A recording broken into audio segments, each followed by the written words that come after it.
Live from Orlando, ABC Sports College Football.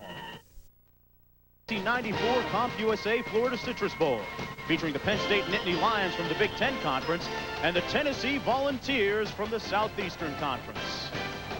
And here come the Penn State Nittany Lions playing in their 30th bowl game in team history. Penn State with a record of 9-2 in 1993.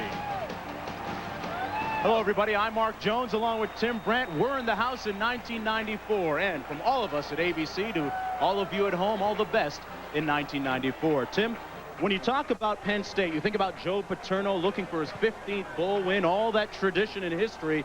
And this year is no exception. They are gunning for Tennessee in this ball game. I don't think there's any question about that, Mark. And 6th-ranked Tennessee comes in as the heavy favorite. That's been a motivator for the Nittany Lions. Take a look. We'll introduce you to some of the offensive talent. You've got to start with the big quarterback, Kerry Collins, strong-arm guy, gets better every week. And he has Kajana Carter back at running back. This is a club that averaged 35 points a game. Now defensively, Brian Gelsheiser is the leading tackler. Lou Benfatti will be worked and double-teamed all day, which could free up Toyola Jackson, number 97. He is a quick defensive end. And here come the Volunteers, the crew from Knoxville. They come in with a record of 9-1-1 and 6-1-1 in a very tough SEC conference.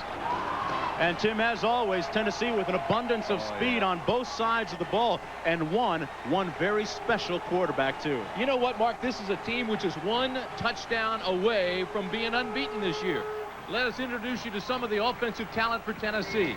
And you have to start with the quarterback, Heath Schuler, 25 touchdown passes, Heisman Trophy runner-up, and running back Charlie Garner. He's got to keep some of the heat off Schuler today.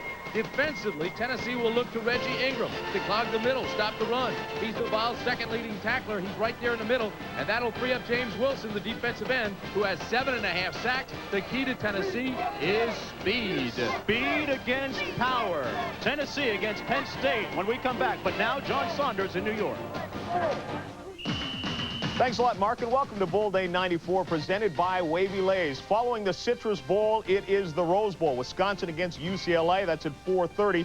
Then at 8:30 Eastern Time, the USF&G Insurance Sugar Bowl, and West Virginia with claims to a national championship as they go up against Florida. Some games that were played yesterday in the Independence Bowl. Indiana a loser to Virginia Tech. Thomas Lewis 6 catches for an Independence Bowl record, 177 yards. Peach Bowl, Kentucky loses by 1 to Clemson. Tommy West, his first win as coach of the Tigers. Alabama beats North Carolina in the Gator Bowl. North Carolina held to just 42 yards rushing in the game. And California blows out Iowa, 37-3 is the final. Gerard Willard, 3 sacks, 61-yard interception return for a touchdown. We'll get you out to your game right after this.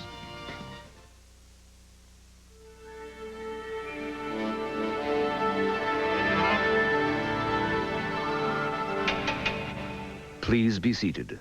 The performance is about to begin. The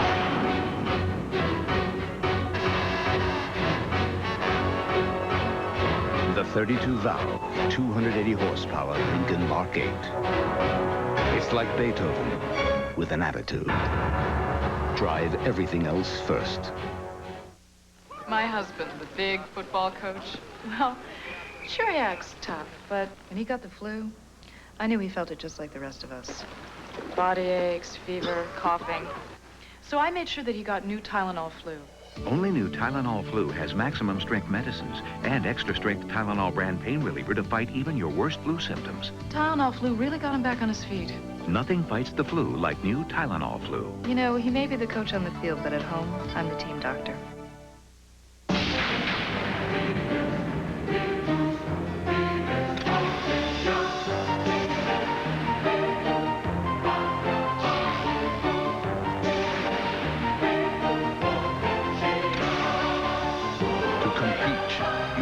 Strong. To win, you've got to be smart. Maybe you can be one of us, the few, the proud, the Marines. We are back in Orlando at the CompUSA Florida Citrus Bowl, awaiting the opening kickoff. And right now, downstairs, Happy New Year, John Spagnuolo. Thank you, Mark, and Happy New Year, everybody.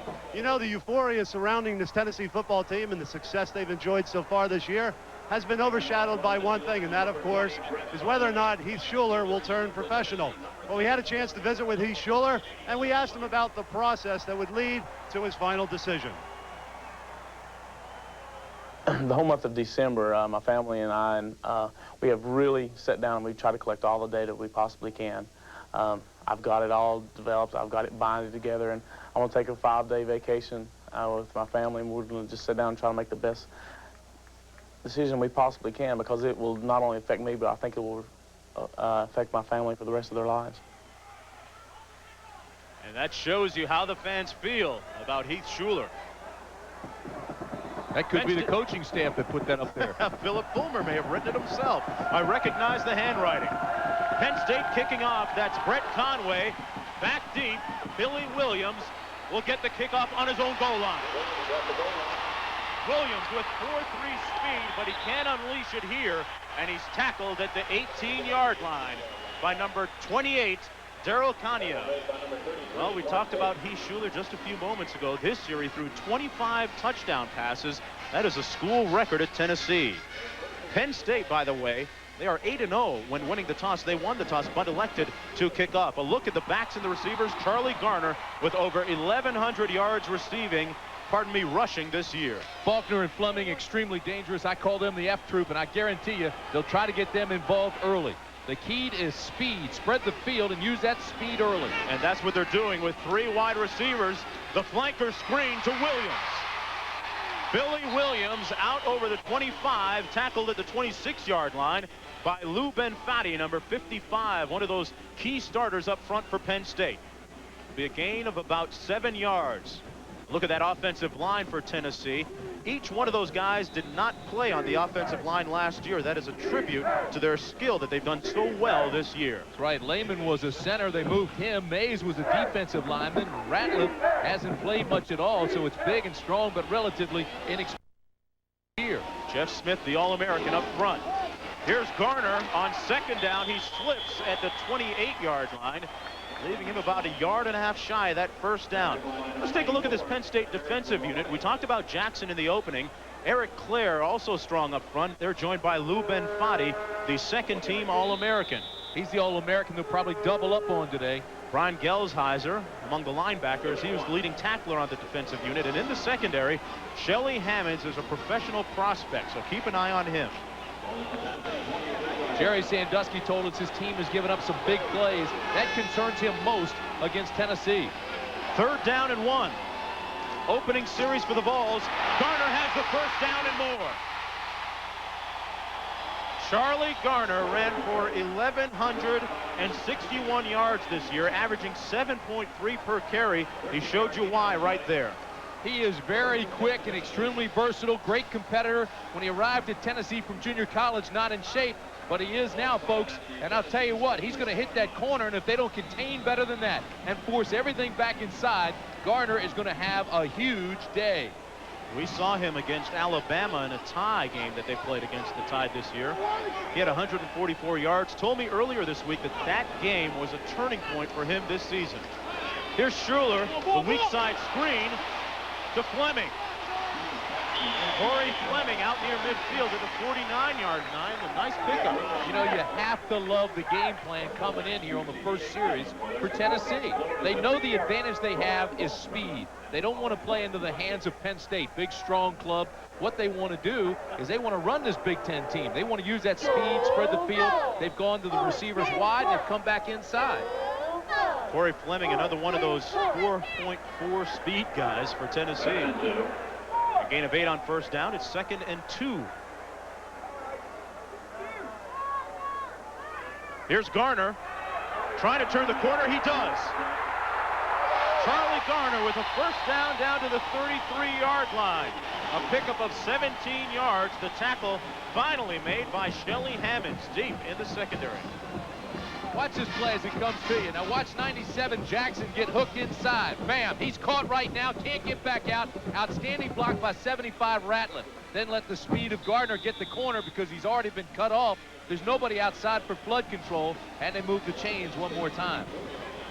Charlie Garner, Tim, the only one out there wearing those white shoes among the Tennessee players. Jackson's got to keep his leverage. He's outside free. First down and 10, the ball at the 34-yard line. Schuler checking at the line of scrimmage. Mario Brunson, the fullback in the game. Downfield, intended for number 11, Joey Kent, but it looked like Tim Schuler wisely threw that one away.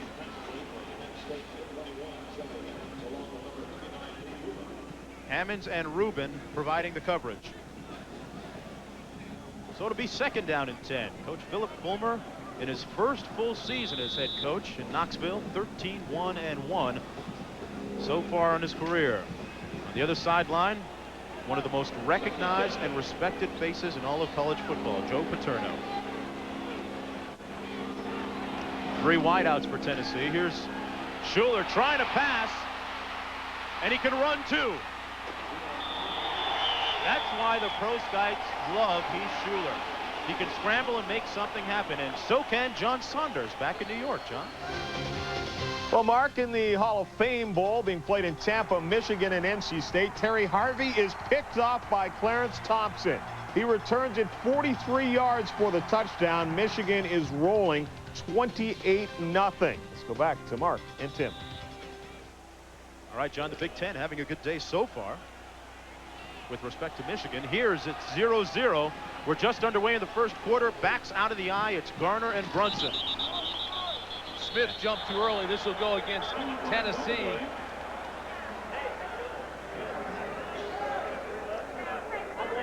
This box for you, Central Florida. Friends know when to say when. Prior to the snap, false start on the offense, 5 yards, still third down. Mike Pereira, our official today, our referee. Watch the right side of your line or left of your screen. 74 will come across, and he jumps early.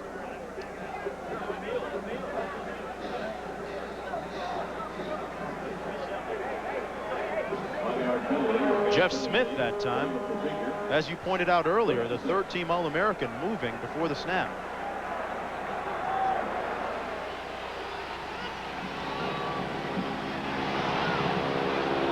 Schuler checking again at the line of scrimmage.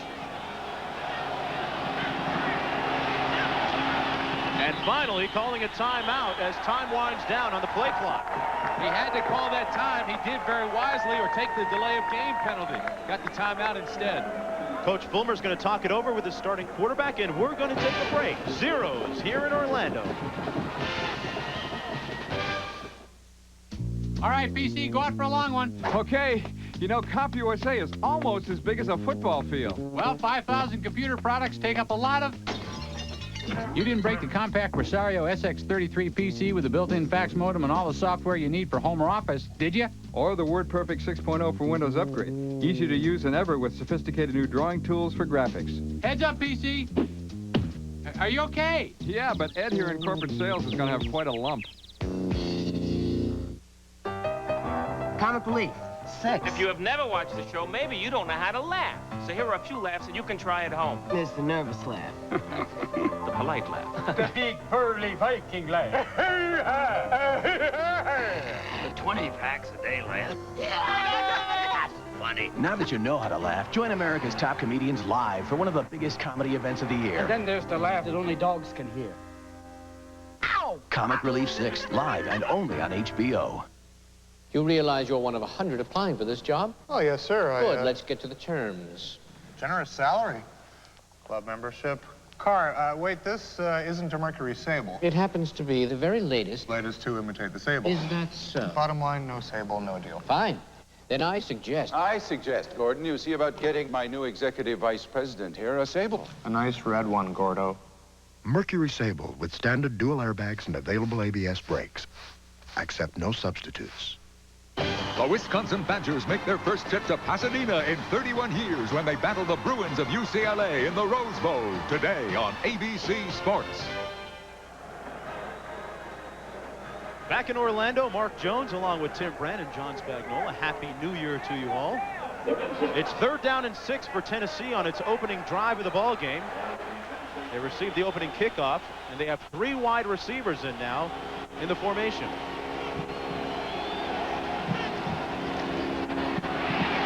The screen pass incomplete. Great pressure from Jeff Perry and Killens both. Killens, 92, came clean. Killens has stepped in and taken the spot of Brian Monahan, who didn't make the trip, but now Killens goes off limping. So they're thin at that combo linebacker spot.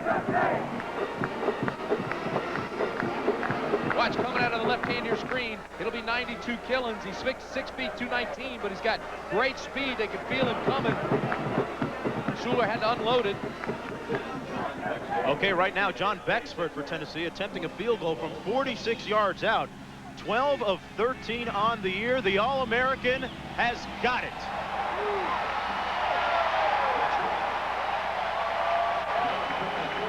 He is now 2 for 2 from that distance.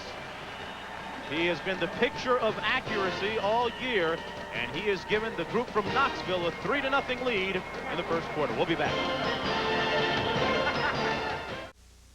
ABC Sports coverage of the 1994 Comp USA Florida Citrus Bowl. Brought to you by Comp USA.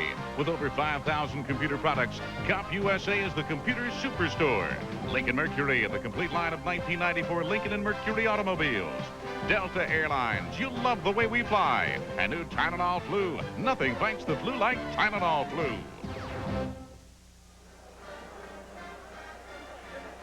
Keith Schuler directing that scoring drive, using up 9 plays, 52 yards, 3:06 on the clock.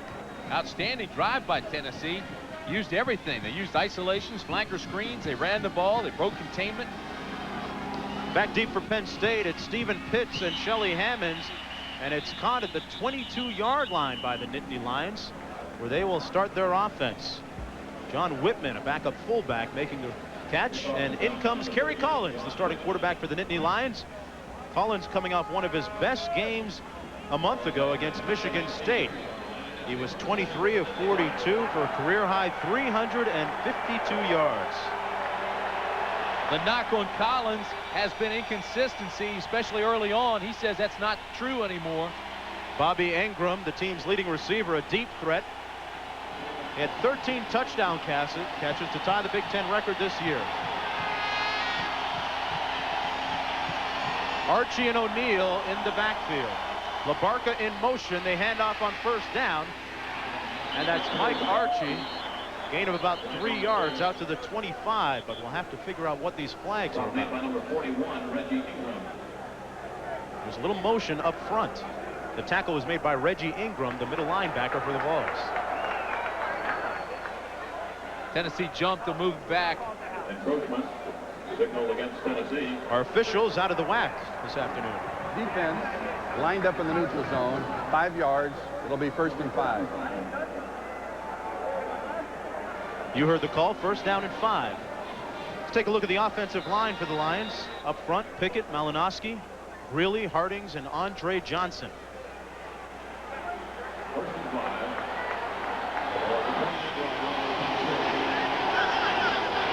Kyle Brady, the tight end, on the right side of the formation.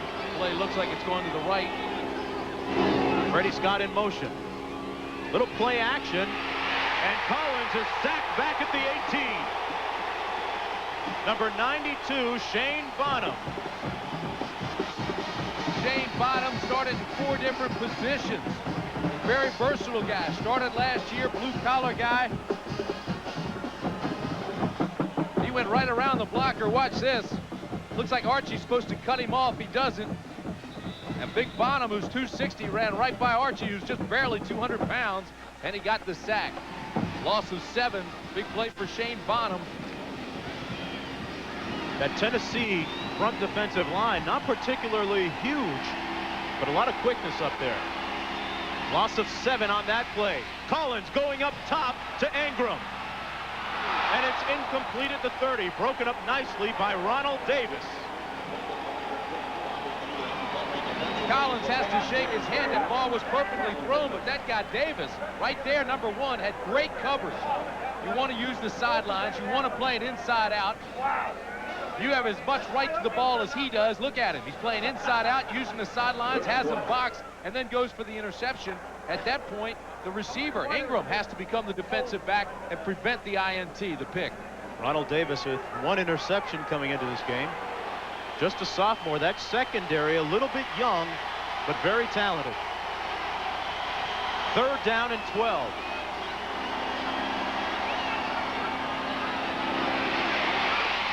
Collins, his receiver, slips and falls at the 37. It was intended for Freddie Scott. Collins was hit again. He had to release the ball before he was ready. That sack we saw in that series, well, Penn State had allowed just 1 in the last 4 games, so Tennessee getting great pressure early on. That time it was Morris that put the pressure on it. A good opening defensive sequence for the Volunteers.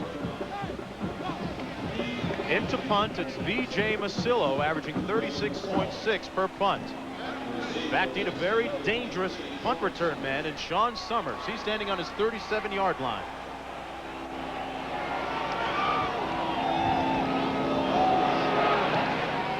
Oh, what a great kick. No fair catch called by Summers. He's fearless. And he returns it out to the 46. Good field position for Tennessee. 42-yard punt and 8 yards on the return. The tackle made by Kim Herring. I thought Brian Miller, one of the Penn State guys, hit the punt returner before the ball was even there. Slid by and hit his leg. V.J. Masillo not having a particularly good year, and Joe Paterno said that the kicking game would be very important this afternoon, and here's exactly what he had to say about it. Well, I think it's a question of whether we can kick the ball. Don't give them easy field position. Be careful with the football because they're a very, very explosive football team. And if you get careless with it and if you look up in the 1st and 10 at midfield, you get trouble. So I think we basically got to kick the devil out of football. They've got a blocker, and Billy Williams is on the move. Williams, a 38-yard pickup, and he's down to the 17-yard line. Shows you some of his 4.3 speed. Didn't mean to interrupt Joe while he was talking, but his team was being picked on. Great execution, Tim. Watch this. Now, they want to exploit the corners. They want to utilize their speed. Williams does have the speed. Here comes the reverse. They think it's going to Garner. Whoop. Here he is. Williams comes around the outside. There's absolutely nobody there except orange shirts to line him up. Look at Lehman. Lehman got a block. Mays got a block. Big gain for Tennessee. Garner slips and falls, and the Vols will lose a few yards on 1st and 10. Loss of about 2 back to the 19-yard line. But the Tennessee offense hitting on all cylinders so far, Tim. Spreading them out. A lot of misdirection. 2nd and 12. And they have the ball deep in Penn State territory in the red zone at the 19-yard line. They've been efficient in this territory in 1993. 9.5 minutes to play in the 1st quarter. The Vols leading 3-0. Quick 3-step drop into the end zone. And it's incomplete, intended for number 12, Corey Fleming, who keeps running on through the tunnel. Fleming, a big target at 6'2". Covered closely that time by Marlon Forbes in the secondary. Florida Central Sports now for your 1994 Florida State. Corey Fleming did a good job at the luncheon the other day, leading the luncheon in prayer. Very thoughtful young man. Talented wide receiver. And look at that discrepancy in total yardage so far. 3rd and long for Heath Schuler in the offense. 4 wideouts in for Tennessee. Over the middle to Fleming. Touchdown Vols.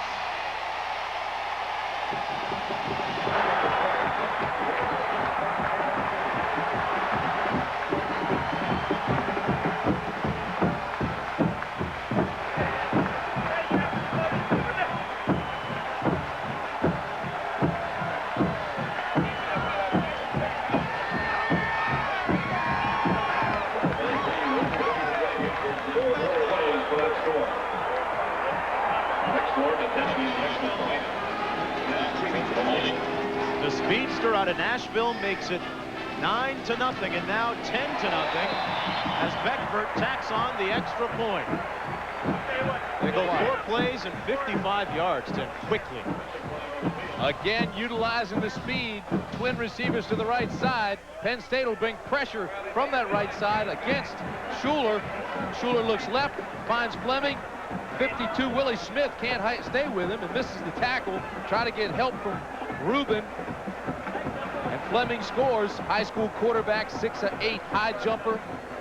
Best high school player in the state of Tennessee.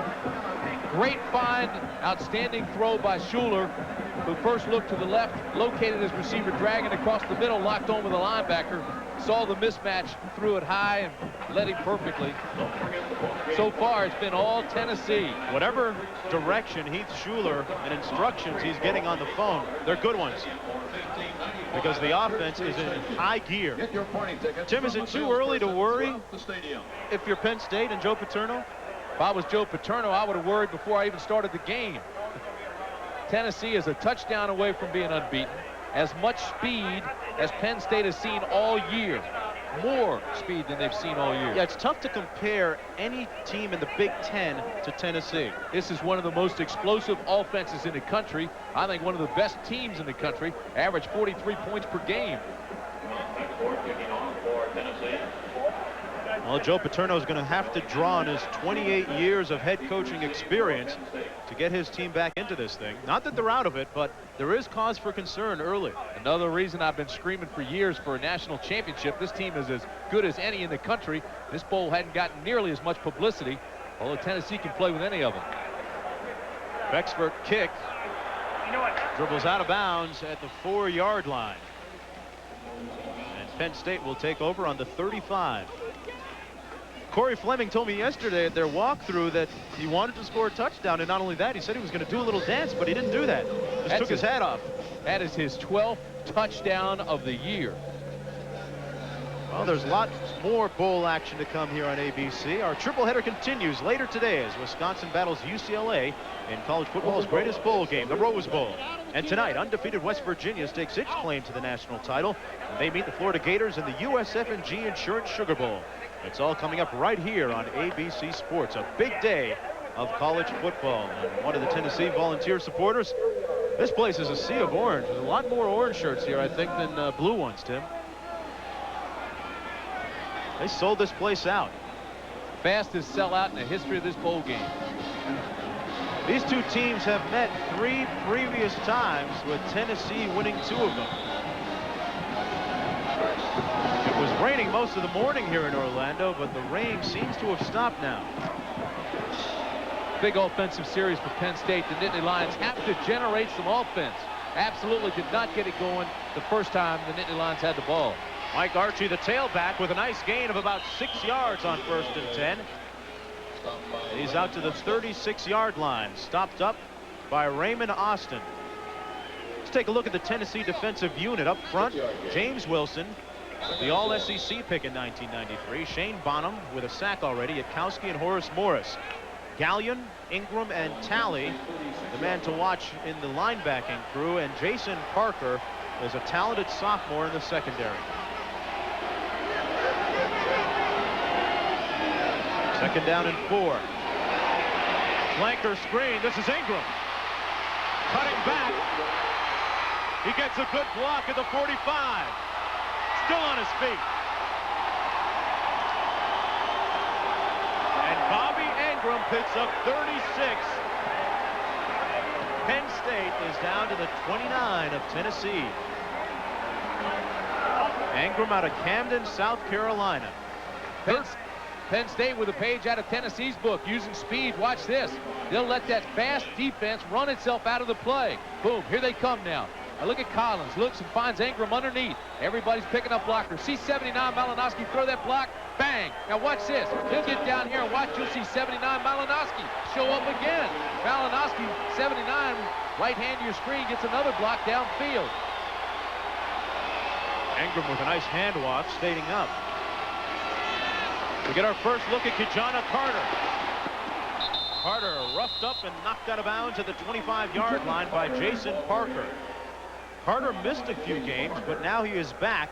And today we see that he is not wearing the knee brace. It's amazing to me when you look at these numbers that are on the screen right now and say he missed a few games. Over 1,000 yards, definitely became one of the nation's premier running backs this year.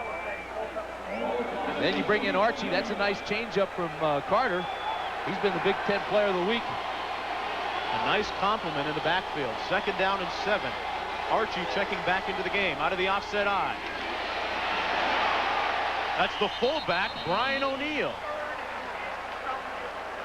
And O'Neill is near the 1st down marker. A big bruising fullback at 230 pounds. He's a senior. See, that's a good point, Mark. 230 pounds. You saw him break a tackle there. Bonham had him locked. Bonham's 260, but it was almost like O'Neill threw him off at the line of scrimmage and then got down close to the 1st. They bring in the chains to measure this one. Looks like the nose of the ball is going to be right there.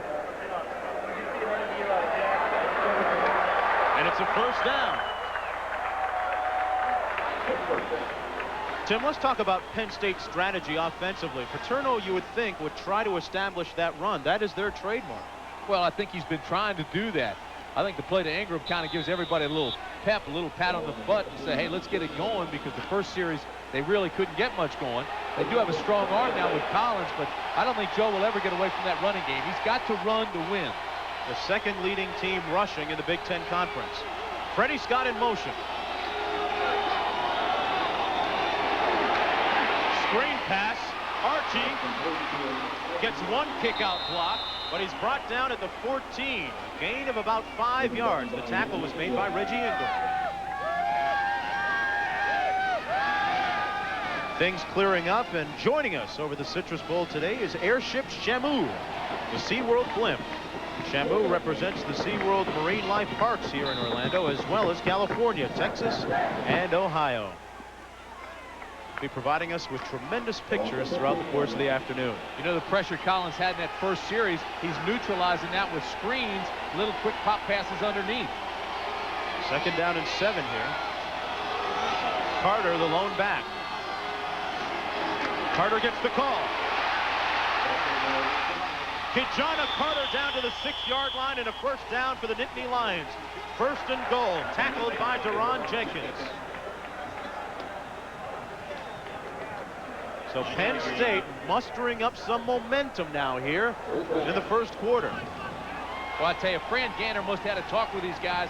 As you look at Carter, that play was made by a block by O'Neill, and Ingram, who was a wideout on that side, came back and got a nice block from the linebacker, opened up that side of the field. Carter nicknamed Flash, but in comes his teammate, nicknamed Cutback, Mike Archie. He's in the backfield with O'Neill.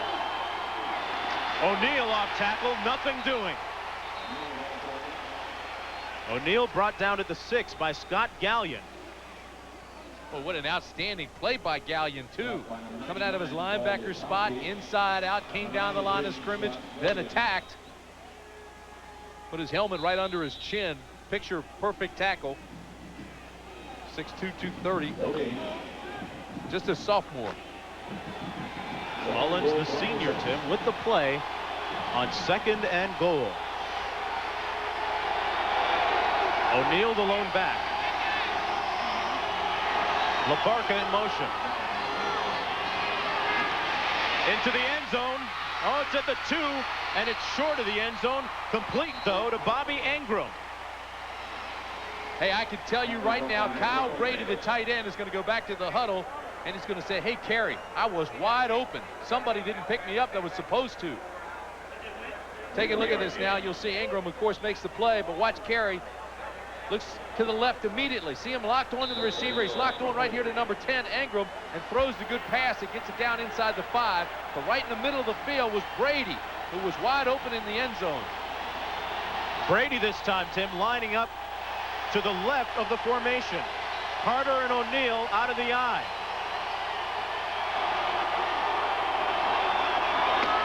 It's Kijana Carter. It's a touchdown, Nittany Lions.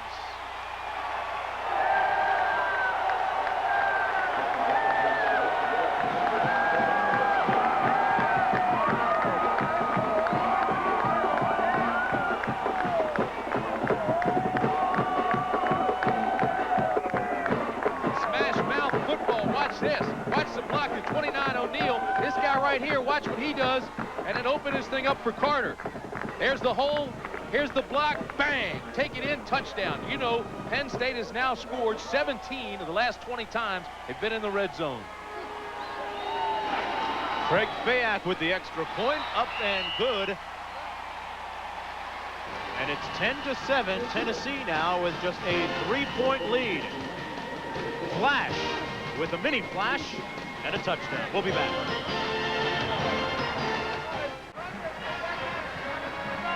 Back in Orlando, Mark Jones and Tim Brandon, John Spagnola. It's 10-7 for Philip Fulmer's Tennessee Volunteers. Fulmer looking for his second bowl win. You will never find a better coached team than Penn State. Joe Paterno, I'm telling you what, made some adjustments. His coordinators made some adjustments. They eliminated the pressure from that Tennessee defense with a couple of screens. They brought it up underneath. Ingram had the big play. Then he just smash mouth football for the touchdown. Great adjustments by the Nittany Lions. Now the task at hand, Tim, becomes Penn State's defense trying to stop Tennessee's offense. We've had two impressive back-to-back drives by each team's offense. Here's Billy Williams. Trying to get to the outside. And he's run out of bounds at the 31-yard line. Billy Williams, a junior college transfer, with a nice return. Let's go downstairs now to John Spagnola. John, what do you got? Thank you, Mark. I was overhearing Phil Fulmer talk to his offensive team, and he said he wants to continue with the game plan so far today, and that's spread the football field offensively. He wants to make sure that Phil Fulmer and his offensive team is going to tire out this Penn State defense by making them defend the reverses and the screens and the draws and try and tire them out into the fourth quarter. It feels if he can stick with that game plan, he can win this football game today. Good point, John. And also they're really up-tempo, trying to get in and out of the huddle and get the playoff. Four receivers in, but they decide to hand it off to James Stewart. Stewart coming into the game with 537 yards rushing on the season and 9 touchdowns. Last 3 snaps, Schuler snapped it at 25 or 15 seconds rather on the play clock. So they're in and out of that huddle. They want to keep this up-tempo game, and as John said, wear down the big Penn State defense. So far, they've been effective doing that. Their advantage obviously is speed and conditioning, they feel. Seen him check at the line of scrimmage quite a few times too. Second down and 7. 4 wideouts in. Schuler complete to Fleming. A first down at the 38-yard line. Shelly Hammonds making the tackle, but not before a 27-yard pickup by the senior from Nashville, Tennessee. Using that height advantage of Fleming, using his speed as well, but this play is made by Schuler. Watch how proud and high he stands in that pocket. Looks to the right, comes back, sees Fleming coming across the middle. Fleming bobbled it, knew he was going to get hit, still tucked it away. But Schuler can look off receivers as well as anybody I've seen. Trent Dilfer can do it as well. Those two guys will be the 2 top guys, I think, in the draft. That, of course, implying that Schuler is coming out. Stewart with the handoff. Nice pickup of about 5 yards, tackled by Lou Benfatti. I say 2 top guys, I mean the 2 top quarterbacks taken. And I know Trent Dilfer's coming out, and I believe firmly that Schuler's coming out as well. Well, we know for a fact that he has been gathering information from various sources regarding where he might go in the draft. Well, and last night I spoke on the phone with a man I respect in the National Football League more than any other. He says Trent Dilfer probably ranks higher than Heath right now because there's some things that Heath can't do. But he thinks he's coming out, and he thinks he's a great one. Stewart stopped up short of the first down. A good surge by that defense. And back to New York with John Saunders. John? And Mark, in the Hall of Fame Bowl, the Hall of Fame may have to get a spot for Tyrone Wheatley. What a day here. 18 yards on this touchdown. Also has one from 26 yards out. Over 100 yards in the first half alone. 42-7 as NC State has turned it over 5 times. Mark. All right, John, it's interesting to look at Tyrone Wheatley and the speed in the Michigan backfield. That was about the only comparison and similarity with this Tennessee team that Penn State has ever seen. 3rd down and 4. Complete to Billy Williams, and he's tackled at the 28, and it appears he has the first down. The tackle was made by Brian Miller. Billy Williams, a trio of Tennessee receivers who had a good year. I'd like to know a couple of those things the NFL's talking about he needs to work on. We've already seen Schuler run the ball. He throws well. He looks off receivers. Watch the way he pulls away from center. He's got pretty good feet, throws with a lot of velocity. This ball's well thrown. You know who else they were high on besides Trent Dilfer and Schuler was Nussmeier, the kid from Idaho. Outstanding quarterback. They think he'll rank all higher than Charlie Ward. Schuler tipped, picked off, and it is intercepted at the 13-yard line by Lee Rubin, the senior. Tip drill, he kept his eyes on it. Great concentration, he got to it quickly. Only the 9th interception of the year for Schuler. This ball was tipped. Take a look at it, see where the ball's tipped, but again, he gets good protection. Stop it right there. Look at this. Look at this protection. Nobody even close to him. He's got a blocker in front of everybody. Then the ball gets tipped right at the line of scrimmage, and here comes Rubin. Just picks it up off the ground. That's a great interception. The old tip drill. There it is right in the middle. It's Jackson, gets that hand on it. Hoka Jackson, 6'2", 265, has got a huge wingspan. They doubled up on him, but he kept his vision on the quarterback and timed it perfectly to tip it. He gets half that INT. Lee Rubin, the son of a minister, now living in Detroit. You know, he said he came to Penn State because they were an independent and played a non-conference schedule. He also has a younger brother who is a college prospect. And Lee Rubin is a very thoughtful, introspective young man. We had a nice visit with him a couple of days ago.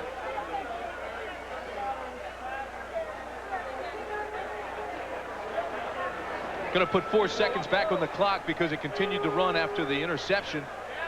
One thing about Schuler, we've seen him in the past. He doesn't let things bother him when they have some adversity. The interception, he'll come back. He's very composed. Schuler, a primetime player. And speaking of primetime, tomorrow night on ABC begins with the new episodes of America's Funniest Hour. Then the new year brings a new episode of Lois and Clark, followed by Clint Eastwood in Heartbreak Ridge. It's all tomorrow night, starting at 7, 6 Central Time on ABC. So make my day, Lee Rubin.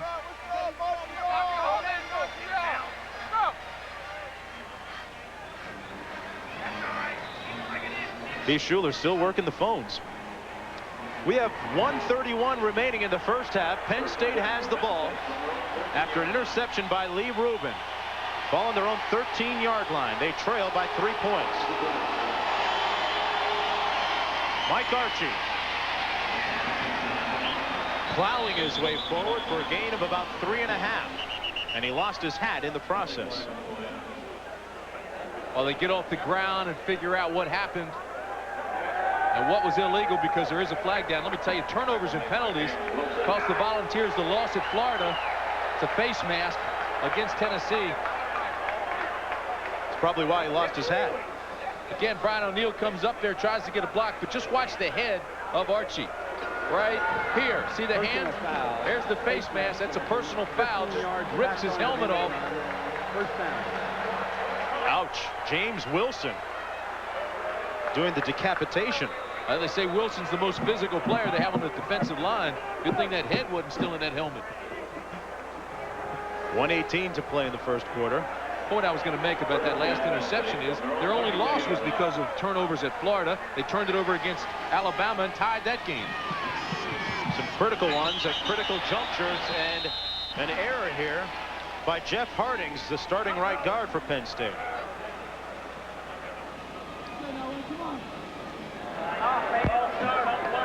Prior to the snap, false start on the offense, 5 yards. It'll be 1st and 15. Right side of your screen, watch number 50. He's going to jump. Roll it. Bam, right there. Guilty party. See everybody else still down. He saw some movement on the defense. That's the one advantage the offense has. They know the snap count. Can't go on defensive movement. They should know the count. O'Neill slides and falls. It is not ruled a fumble. No, he was down. Ball was down. Yeah, down to the 25-yard line. 38 seconds to play in the first quarter.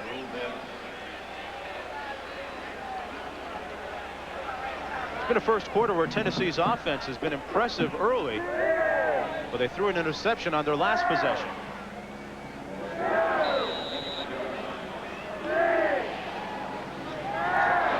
It'll be second down and 18 now for the Nittany Lions. Joe Paterno looking for his 15th bowl win. And they're going to let the clock run out.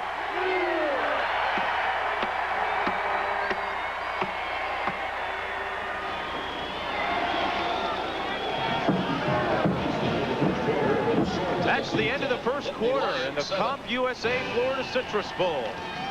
It's 10-7, the Vols with the lead. Well, Joe Pa has taken off his jacket and rolled up his pants even higher as you look at the designer cuffs. Hey, he used to do that. I remember going up to Penn State to play against him. It'd be 10 degrees and he'd have his coat off. Second down, 18. The flanker screen to Ingram. Ingram out to the 32-yard line. About 10 yards short of the first down. Horace Morris making the tackle for Tennessee. Ingram, a third-team All-American. Morris was shaken up a little bit on this play, too, but he makes a great recovery. Morris is in the backfield when this ball is thrown underneath. To stop it right there, here's Morris. Morris is going to come back and keep this from being a big gainer. Great adjustment on his part, tremendous speed. Third down and 11. The backs are split behind Collins. Little play action. He tried to hit Brian O'Neill out of the backfield. He was covered closely by Scott Gallion. And it'll be time to punt for V.J. Masillo.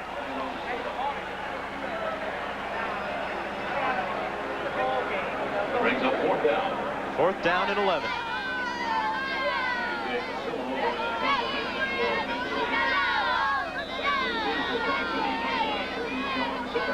I'm going to have to go into orange rehab after this game. We have seen orange all over our hotel, and even more so here today, Tim. Sean Summers back deep. He's returned 2 for touchdowns this year, and a great punt by V.J. Masillo, driving it back to the 24.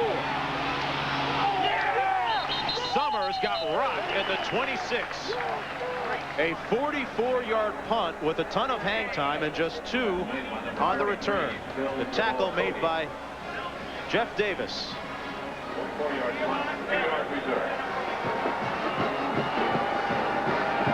ABC Sports coverage of the 1994 CompUSA Florida Citrus Bowl brought to you by CompUSA. With over 5,000 computer products, CompUSA is the computer superstore. And Lexus luxury automobiles, the result of a relentless pursuit of perfection. First and 10, the ball at the 26 for Tennessee. Just underway here in the second quarter. Another flanker screen, but a drop by Billy Williams. Had Williams and Sylvan both to the left side, was waiting to come back underneath. Seen that play on both sides of the line of scrimmage. Both teams have used it. Tim, what kind of advantages does that give you as an offense? Well, it's almost like option football, basically. You're spreading the field. It's a high percentage play. You're bringing it back. If the linebackers run out of the play, then you're already into the secondary. If he drops it, it's incomplete because it's a forward pass. It's not like a screen that you throw backwards sometimes. Schuler 5 of 10 for a total of 67 yards with 1 pick. 5 receivers, lots to choose from, and it's dropped by Craig Faulkner. You won't see that often, so keep the video of that. Faulkner caught 40 passes this year for a team leading 680 yards. See, now there again, they spread the field this time with 5 receivers. They drove everybody back and then tried to bring Faulkner underneath by himself. Faulkner with almost like the pick in basketball. Pick and roll. Pick's a 4-letter word in football. All right, then we call it a rub-off. Third down and 10. 5 more wideouts. Complete wide open to Joey Kent. And he is rocked at the 34, and he's about 2 yards short of the first down. A good tackle that time by Phil Yaboa Cody.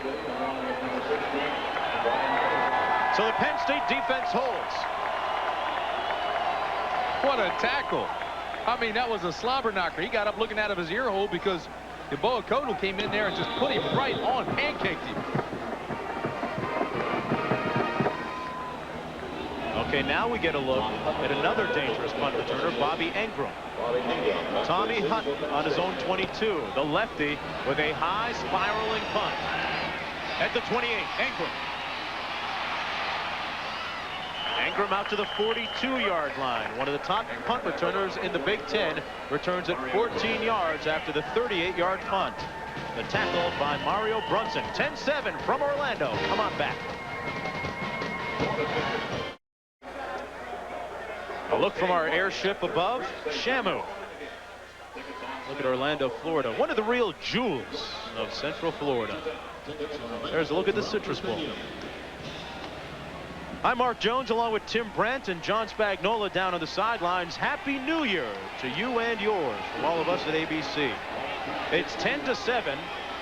Penn State trails by 3. But this is their best starting field position of the afternoon.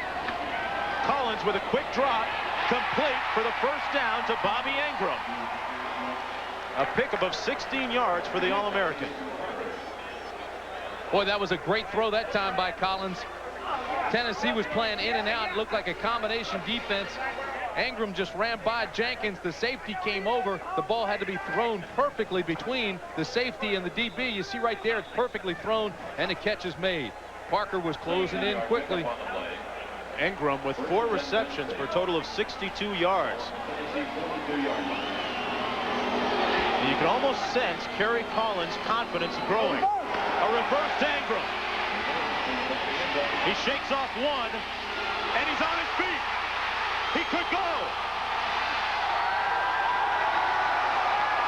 Engram out of bounds at the 7. Finally pushed out by Jenkins.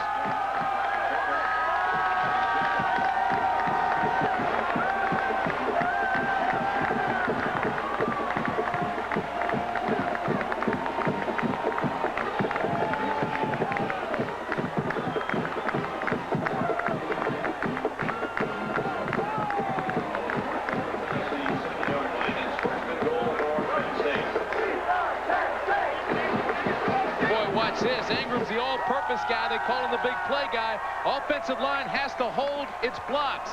All right, now they get the blocks. One slips through.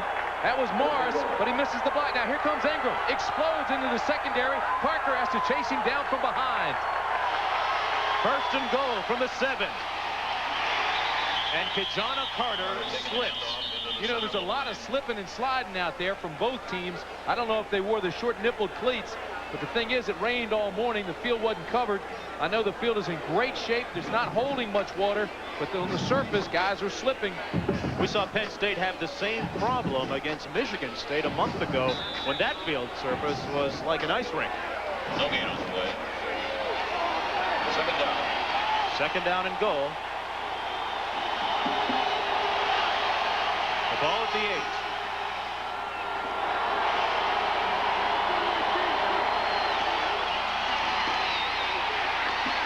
Carter to the 1-yard line. It's down to about the 1-yard line. Kijana Carter, no more for his speed rather than his inside running, but a nice run there, Tim. Boy, I tell you what, Penn State comes out and says, line up, we're coming at you. This guy, watch the blocks they get now. The push, bam, ride everybody out. Here comes the hold. There's 79, Malinowski. He gets his. Carter keeps going, and again, it's Parker, number 70, who's got to come out of the safety spot to make the tackle. Offensive line is firing out and controlling the line of scrimmage right now. Third and goal. Full house backfield. Brian Milne slips. Again, we see the bad footing. So, Tim, it's 4th and goal. Decision time. You trail by 3. 10:58 remaining in the second quarter. Get the points on the board. Bring your kicker out and kick it. And that's exactly what Joe Pa is going to do. On the 2-yard line.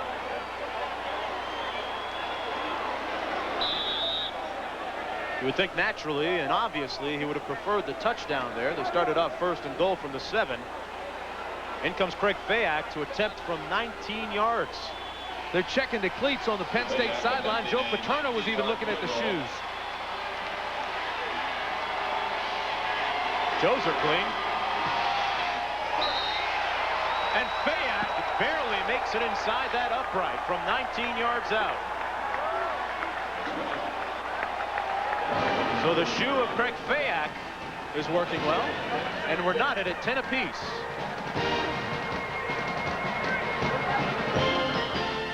Yeah, why are we in football uniforms? Well, I heard we're going to be in today's game, PC. In the commercial spot. Oh. To talk about the incredible selection. Well, CompUSA has over 5,000 computer products. At guaranteed low prices, like the Hewlett-Packard DeskJet 500C printer. Uh-huh. Get laser-quality color output for professional-looking documents. And I want that Creative Labs Sound Blaster Discovery CD16 with a double-speed CD-ROM drive. See, uniforms really weren't necessary. But the helmets are a good idea. Yeah.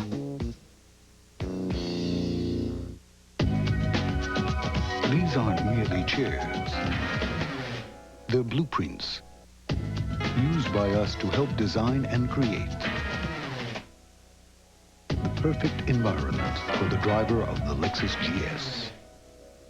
Because a true performance sedan shouldn't just handle the road. It must also handle its passengers. The Lexus GS. At the Olive Garden Italian restaurant, we speak a different language. We have no words for can't, and won't, and impossible. No phrases for a little less, or not too much. In fact, we don't know the meaning of enough. Some would say speaking a different language can make all the difference in the world. The Olive Garden Italian restaurant, where all the best of Italy is yours. You know, every time I see Joe Paterno, I feel like going to confession. The head coach for 28 years at Penn State, his players were asked what they thought of the head man.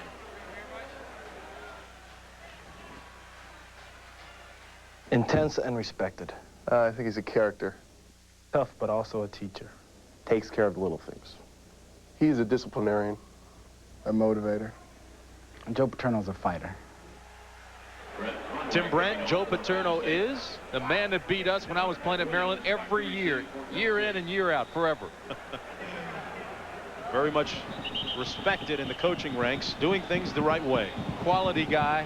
He is as congenial off the field, as intense as he is on the field. And very much revitalized this year because of the new schedule that they played in the Big Ten.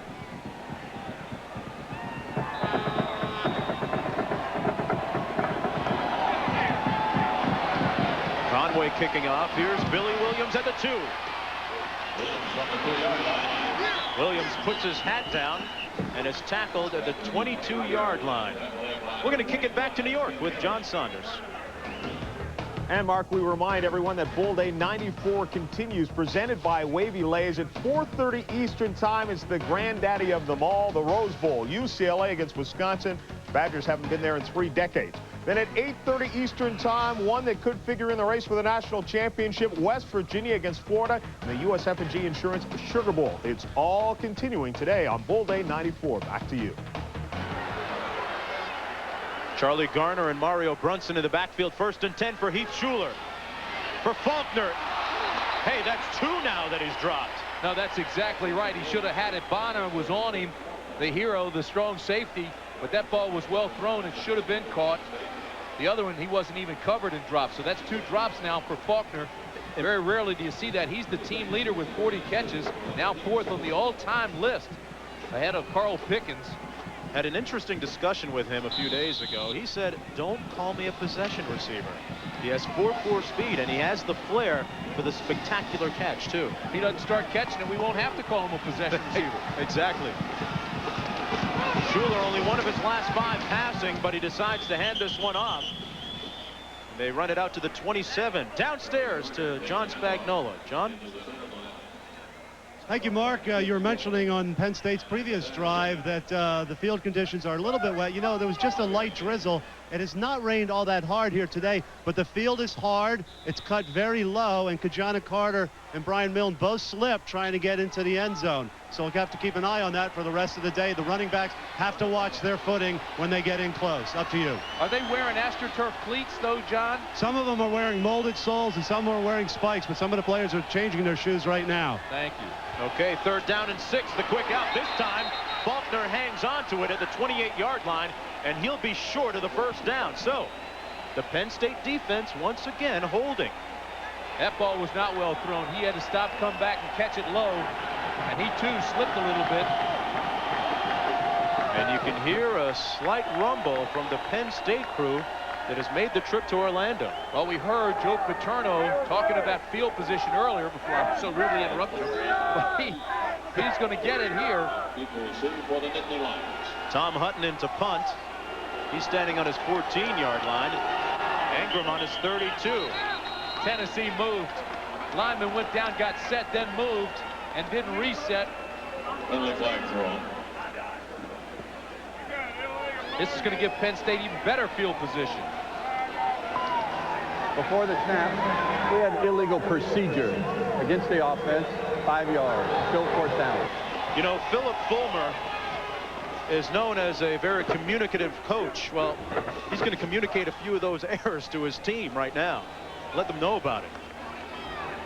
Former player, young head coach, very successful already. Lost only once in his first 15 games. Former offensive lineman at Tennessee. A low line drive punt. Ingram at the 40. And he's down at midfield. A 37-yard punt, 11 on the return. And the Nittany Lions have good field position when we come back. Tennessee Volunteers, go, go! Airship Shamu providing us with pictures from high above at a sold-out Citrus Bowl. We're not at a 10, and Penn State has the ball at midfield. Last drive, Penn State started on its own 42, got a field goal. This one at midfield. The handoff is to Carter. Carter has about 3 running off left tackle over Derek Pickett. Mark, when you talk about Penn State, you talk about balance. That's 66 yards rushing now, and Penn State has 65 yards passing. You cannot get any more balanced than that. And if Penn State can improve their footing, which they're trying to do there on the sidelines, offensively, they could prosper even more. I think the guys that are wearing the short nipple cleats, the AstroTurf cleats, ought to think about changing them. Little play action from Collins going up top. And it's intercepted by Tennessee. Jason Parker, the sophomore from Dallas, Texas, with a pick.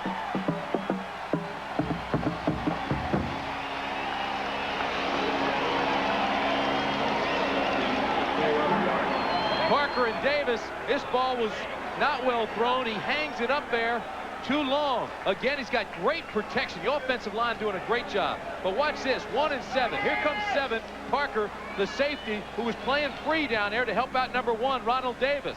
Look at this now. Parker's locked on the ball. Ingram never even sees him. He comes and gets it at his highest point, makes the interception. Man-free defense came over. They never did see him. Collins never saw him. Ingram didn't see him. Great interception. Jason Parker now with 9 career interceptions. Just a sophomore, too. In the shadows of their own goalposts. The ball's running on 1st and 10. That was Charlie Garner. It's 10-10 with 7:38 to play in the first half. I'm Mark Jones along with Tim Brand and John Spagnola. Happy New Year to you all. We're here at the CompUSA Florida Citrus Bowl. The 4th meeting ever between these two teams. And Tennessee leads the series 2 victories to 1.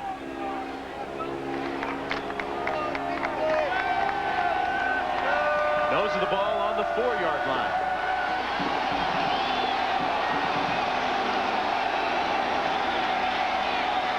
Second and 8. They run it again.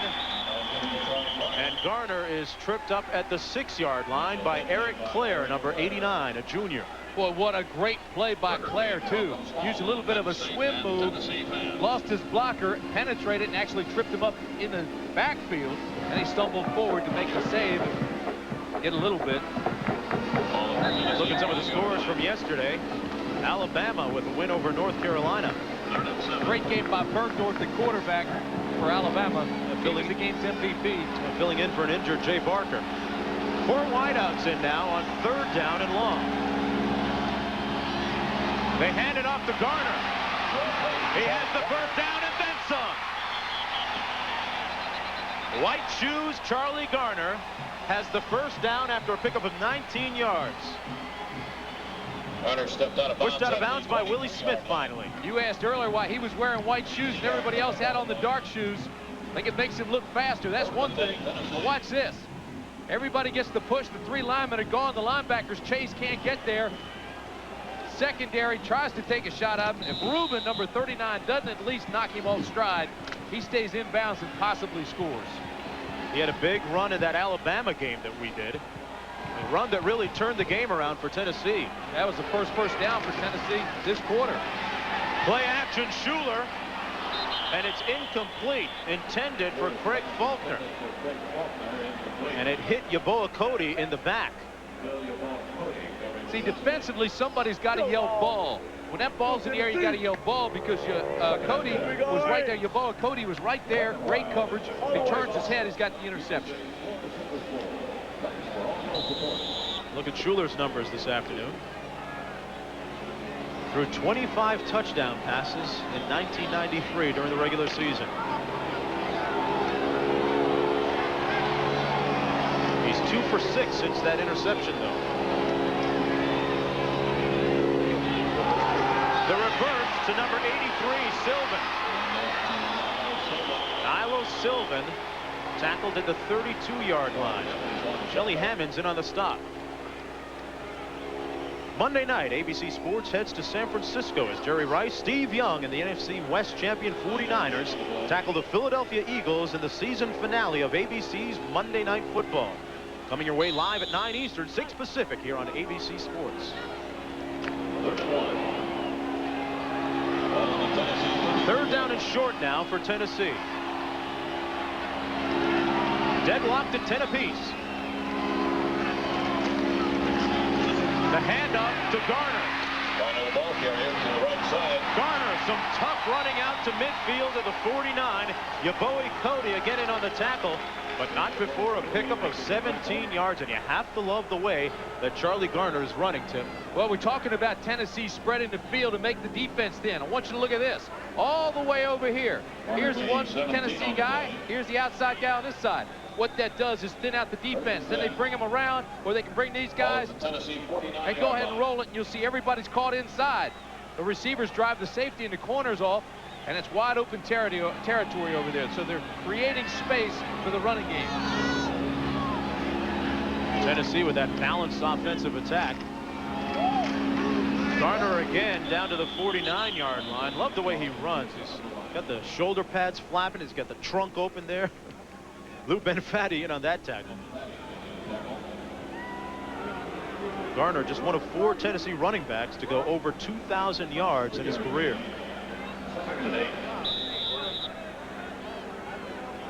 Tennessee continues its up-tempo game, not using much of the play clock. Schuler has them in and out. This has been the longest huddle I've seen this quarter. He'll still have them snapped by about 10. 4.5 minutes remaining in the first half. He's changing the play. 4 wide receivers in. Garner. Nice tackle that time by Tyoka Jackson.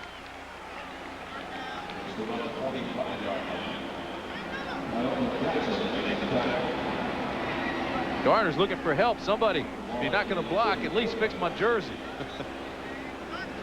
Gets help from Joey Kent.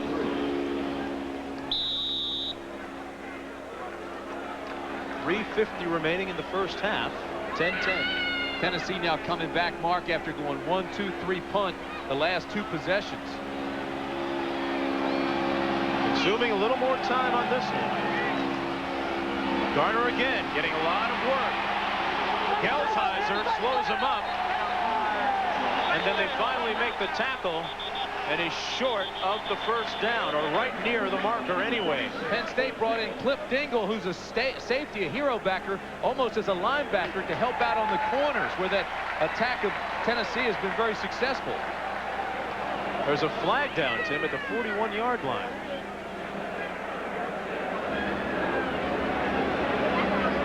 Here's our official, Mike Pereira. It's going to be against Penn State. Incidental face mask. 5 yards against the defense. Tacked on to the end of the run. First down. Well, the measure is a non-issue now. You'll see it at the end of the play, but again, watch for number 26 in the white jersey. That's Dingle. He's the hero backer. Here he comes. He's the guilty party. See his right hand locked on that face mask. We've seen one of those now on each side. Dingle's listed as a third-team safety. They're bringing him in for a little more speed on the corner.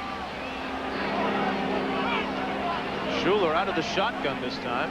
Mose Phillips in motion. And we have some whistles. It is definitely not a delay game. Had to be some movement somewhere. Prior to the snap, we had a false start on the offense. 5 yards, 1st and 15.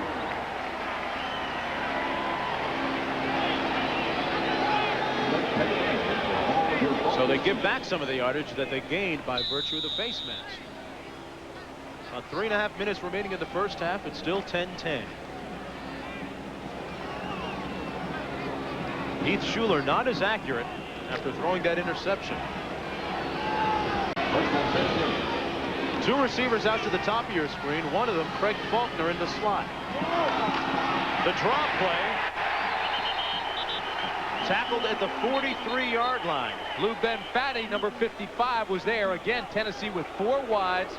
Tried to use the entire width of the field. Benfatti penetrated and made the stop. That's why he's an All-American. Coming up at halftime from our New York studios, John Saunders will have scores and highlights from today's bowl games. Plus, from here in Orlando, our halftime extravaganza, the Paradise Island Spectacular. That's a good show. We saw them rehearsing yesterday. Under 3 minutes to play in the first half. 2nd down and 17. 5 receivers out for the Vols. Underneath to Kent. Breaks 2 tackles, and he's brought down at the 42-yard line. Shelly Hammonds leading the way. Penn State defense really swarming to the ball that time. I've seen Tennessee use that play a lot. They go to the 4 wides. They have 3 of them drive the defense back, especially in the zone. You see guys getting back into their hook areas very quickly, and then they drag the receiver underneath the linebackers. That's what Kent did that time.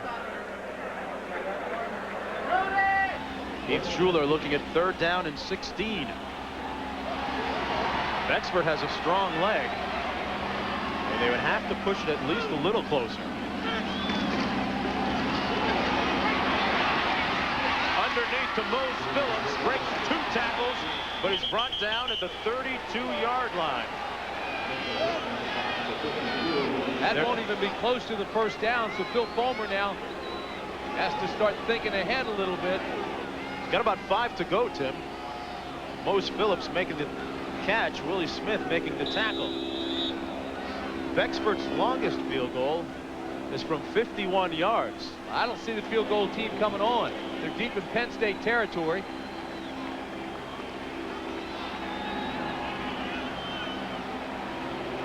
We've got 4th down. They haven't really flipped it over yet. It still says 3rd. I think that's what confused Phil Fulmer. Flashbacks of Missouri and Colorado a couple of years ago. We don't want to get into that right now. Well, now Schuler says he wants a timeout. He comes to the sidelines. He's going to talk this over with Phil. The coach and one of his star pupils chatting the matter over. 1:13 to play in the first half from Orlando. Every day we all find a way.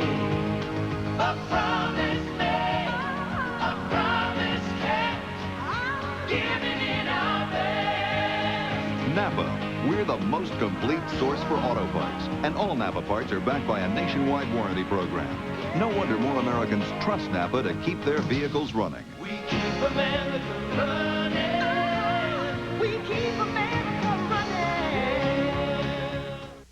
Bob. Yeah. Why are we in football uniforms? Well, I heard we're going to be in today's game, PC. In the commercials, Bob. Oh. To talk about the incredible selection. Well, CompUSA has over 5,000 computer products. At guaranteed low prices, like IBM PS1 personal computers. Affordable and powerful with a fax modem and lots of great software. And IBM PS1 models feature the new smart energy system, so they're all energy-saving green machines. See, uniforms really weren't necessary.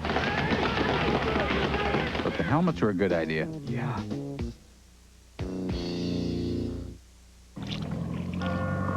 Over 1.5 million vacationers toured the canals of Venice last year. Not one of them, however, was a Lexus engineer.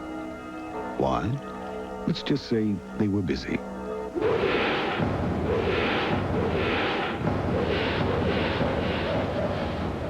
The 1994 Lexus ES, improved, revised, refined. In a word, new. Citrus fruit is harvested by hand. Once picked, the fruit is gathered into boxes, then loaded onto flatbed trucks for the quick trip to a fresh fruit packing house or juice processing plant.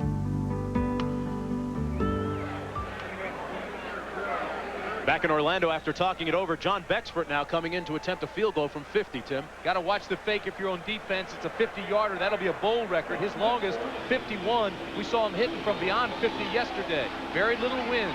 Out of the hold of Lance Wheaton. He gets it up, and Becksford now is 14 of 15 on the season. A monument to accuracy, and it amounts to a 3-point lead for the Vols. Back after this.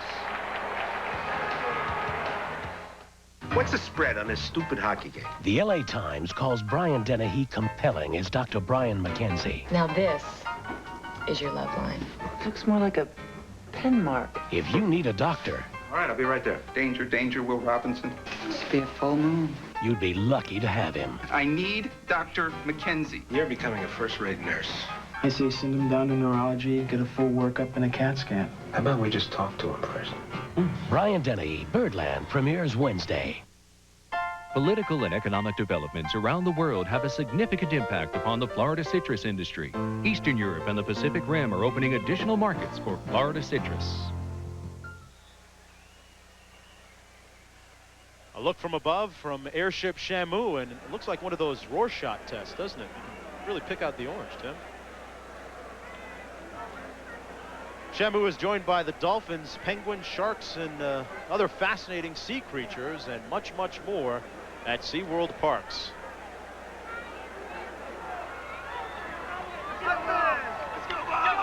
Give me 10 more, boys. 1:08 to play in the first half as we look at the scoring drive by Tennessee. 13 plays, 66 yards, using up a little over 6.5 minutes. And capped by that now 50-yard field goal by John Becksford. That 50-yard field goal is a bowl record here. Becksford kicking off now with Stephen Pitts and Shelly Hammonds. Pitts lets it go out of bounds at the 7-yard line. They'll line it up at the 35. First down there for Penn State. Now you got to start thinking about Fayak and how long his field goal leg will take him. His career long is 50 yards. That means Penn State has to get down to the 33-yard line to be in his range. Penn State has all 3 timeouts left and 1:08 left in the half. Collins with 1 interception so far this afternoon. Heath Schuler also with a pick, and there's a look at John Becksford. Interesting story with him was that he was suspended earlier in the season. Forget this, Tim, throwing water balloons out of a dorm room.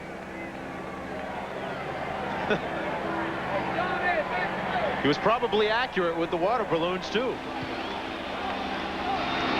Mike Archie cuts it back up inside, and he picks up the first down at the 48-yard line. 1:01 to play in the half. That'll stop the clock long enough to move the chains. Gain of 13. Let's go downstairs to John Spagnola. John?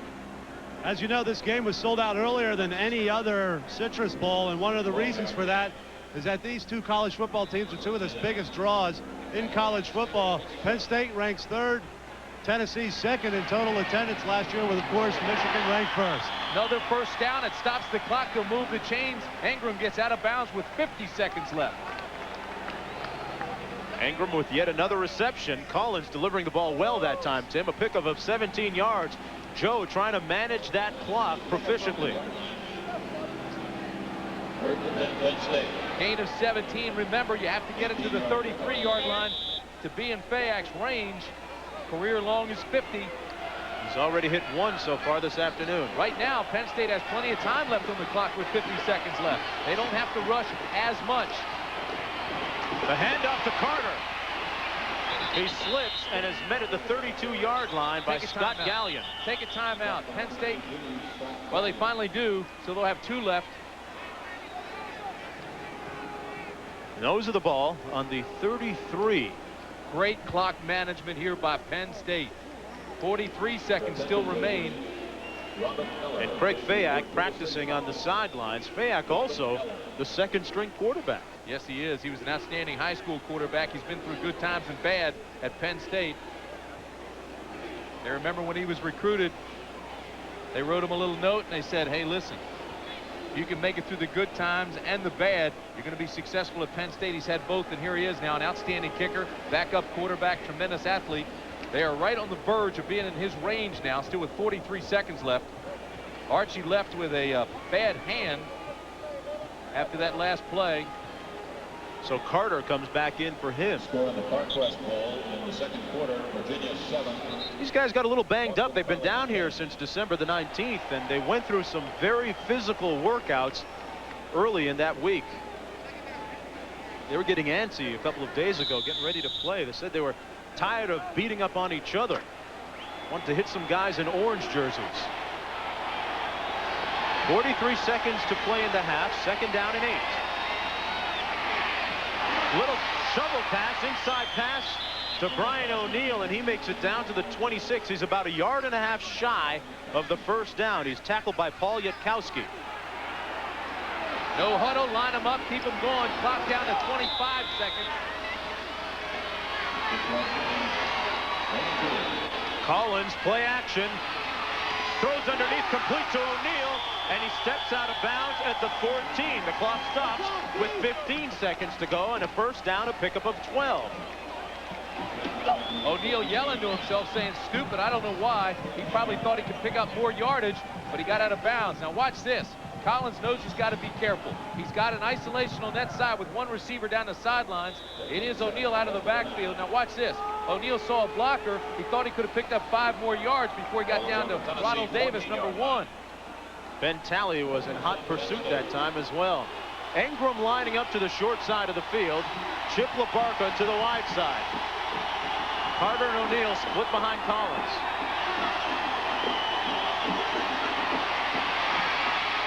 Into the end zone. Incomplete, intended for LaBarca. He slipped, or else he may have had it, Tim. There's no question he slipped. He freed himself, separated from the defender. He got open. The ball was there. He just lost his feet before the ball approached him. The good thing is the clock stops with 10 seconds to play. Take another look at this. It's a well-thrown ball by Collins. He puts it where the DB can't get it. You'll see at the end of this, you'll see him go down a little bit, LaBarca. There goes his feet. He slipped, so that would have been a touchdown. They hand it off to John Carter. He's got a block. He's in the house.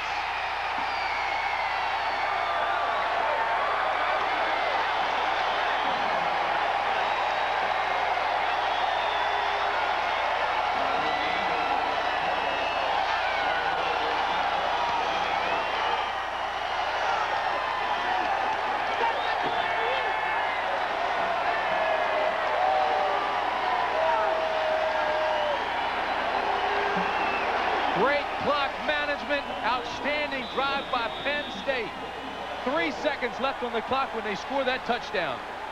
Tim, they went 7 plays, used 65 yards, went 65 yards in all, and 1:05 on the clock.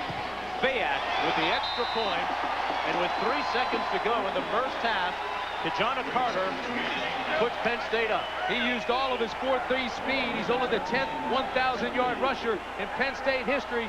Watch this. Watch the block he gets from 68 Johnson. Bam, right there. That opens up the outside. Parker, number 7, gets there at the goal line. Too little, too late. 212 pounds. You're not going to knock him out of bounds like that. You see Ingram, 41. Here comes Parker. Touchdown. Big, strong running back with great speed. Here's his reaction. Boom, there it is, Kijana. He's the man, and right now Penn State is the team. They lead by 4 with 3 seconds to play in the first half. And Tim, overall, a very well-played first half by both teams, you think? Absolutely. Of course, the turnover by Tennessee really hurt Schuler, took him out of a rhythm he had earlier. I think Penn State maintained its composure, knows how good it is, found itself down early, came back, and now is taking the lead here at the half. And that guy right there, back from injury, he adds experience and a unique talent to find open areas. We talked about his speed, very close to his mom. He says, you can call me a mama's boy anytime, because my mom is my best friend. He's a quality guy, this kid. You know, the good thing about Carter and Archie and Pitts is that all 3 of them split time, and they're very good friends on and off the field. Bayak kicks it off, just whips it downfield. Charlie Garner. And he is brought down at the 41-yard line. In a very well-played first half, Joe Paterno leads in his quest for his 15th full victory. 17-13 at the half. Here's John Saunders. In Orlando at the CompUSA Florida Citrus Bowl, Penn State and the Nittany Lions leading Tennessee 17-13 is the score at halftime. And welcome once again to our halftime report. Let's take a look at some scores and highlights from elsewhere. First, Miami facing Arizona in the Fiesta Bowl, and it's been all Arizona. 16-0 is the score. Dan White has a 13-yard touchdown pass to Troy Dickey. They missed the point after. Charles Levy has a 68-yard touchdown run. He's over 100 yards on the game. In the CarQuest Bowl, Virginia trailing Boston College 10-7 is the score in the second quarter. Glenn Foley's got 78 yards to Clarence Cannon for a touchdown pass there. Elsewhere, the Hall of Fame Bowl. NC State claimed they were looking for respect as they came into this one. They will not get it, at least as far as this game is concerned. 42-7. Tyrone Wheatley with a big took the lead. Derek Alexander has done this before this year. He fields the punt and then takes off. 79 yards, a couple of nifty moves, and then it's just pure speed to the end zone, 14-0.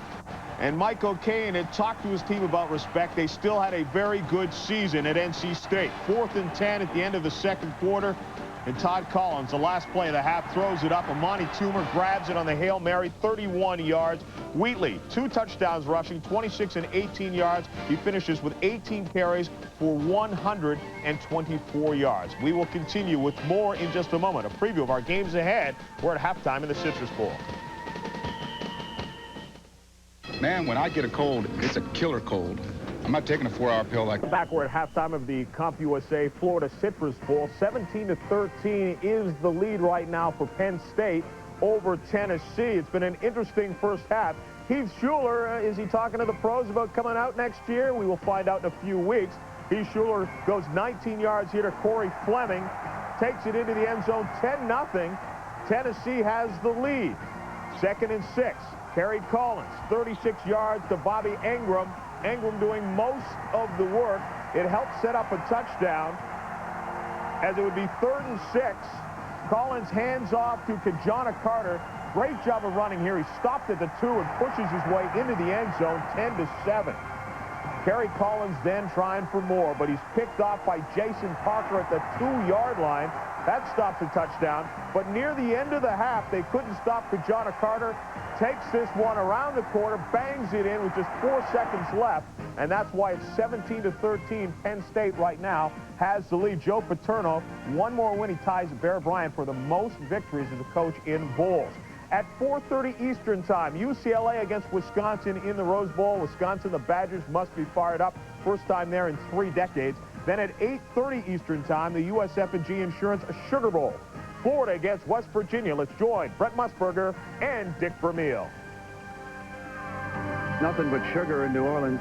Partner, who you like in this game, Florida or West Virginia? Well, I'll tell you, Florida does a lot of clever things with the ball, but, you know, West Virginia is really tough. I can't get a straight answer from you. Let me ask this. Sir, who do you think's going to win the Sugar Bowl? No problem. I think Florida's going to be a big winner by 7, 28-21.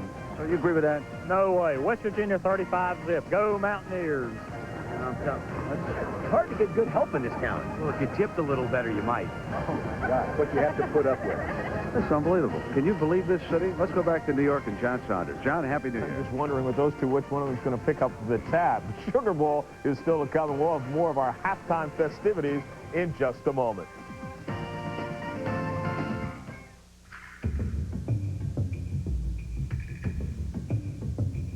You don't have to be 19 to have a body like this. You don't have to work out 8 hours a day. You don't have to be narcissistic or shallow. In fact, all you really need is $39 a month. The SoloFlex Muscle Machine. What are you waiting for? When the doctor told me to come in right away, I was scared. This burning pain was real. Was eye relief when my doctor said Mylanta. For heartburn, Mylanta is the antacid doctors recommend most. My doctor said Mylanta. Some people get nasal congestion, but if you get sinus congestion, use a sinus spray like Sinex. Only Sinex has a decongestant plus Vicks Vapors, so you can feel your swollen passages open up. For sinus, think Sinex. Back around the turn of the century, when I was in school, the University of Tennessee was about students. Things haven't changed so much since then. Well, okay, so you've added a few new buildings. And a new gadget or two. And got yourself a real nice robotics lab. And one of the best business schools in the country. And all kinds of intern programs that combine real-world training with classroom instruction. Not to mention women's sports.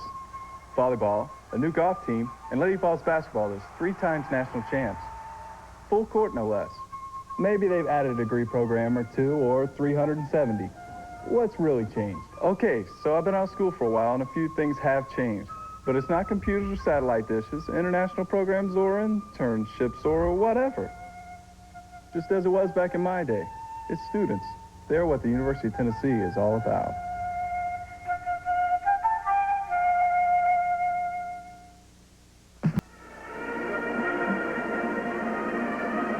Our score at halftime, Penn State leading Tennessee 17-13.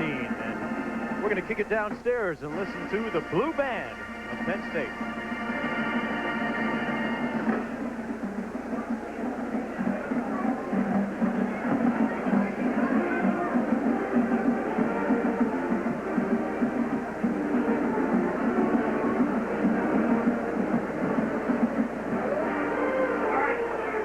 You know, our entire crew has really had a great time in Orlando this week. So many things to do, so many things to see. For a closer look at the jewel of Central Florida, listen to this.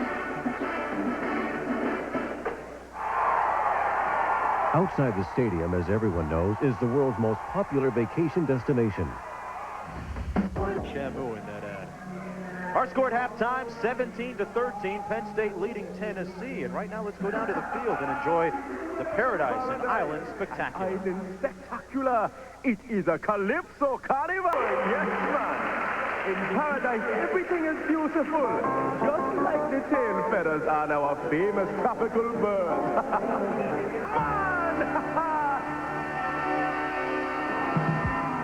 If you think that was hot, get ready for this. It is hotter than hot. Yes.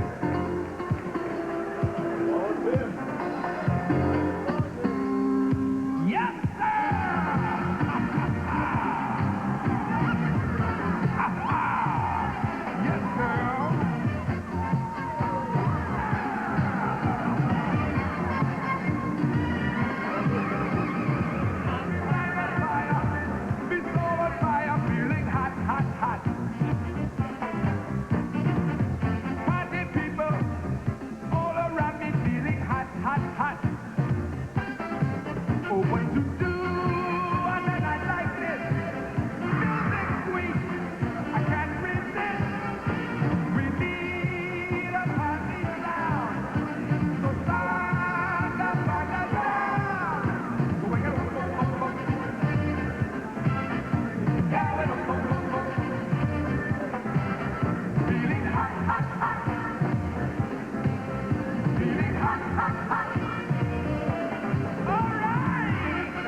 Citrus Bowl after this message and a word from our ABC stations. 1874. I spoke to Phil Fulmer coming out at halftime. I said, what do you expect to do different offensively? He said the same thing. We just have to do it a little bit better. I spoke to his counterpart, Jerry Sandusky, the defensive coordinator on the other side. I said, you've been able to stop Tennessee offensively. He told me they're a time bomb waiting to go off. I just think he hopes that that fuse is 30 minutes or longer. Back upstairs to you, Mark. All right, John. Remember, Penn State 8-0 when they win the toss. They receive here. It's Shelly Hammonds right up the middle. Hammonds with a nice productive return out to the 40-yard line. And again, it gives Penn State good field position. He was tackled by Nilo Sylvan, a backup wide receiver for the Volunteers. A 32-yard kickoff return for the Nittany Lions. Kerry Collins in the first half threw just one interception, but started to move the offense from about the middle point of the first quarter on.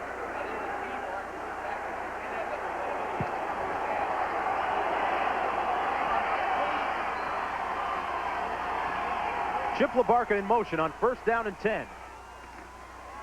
Archie cutting back again, and down at the 41-yard line.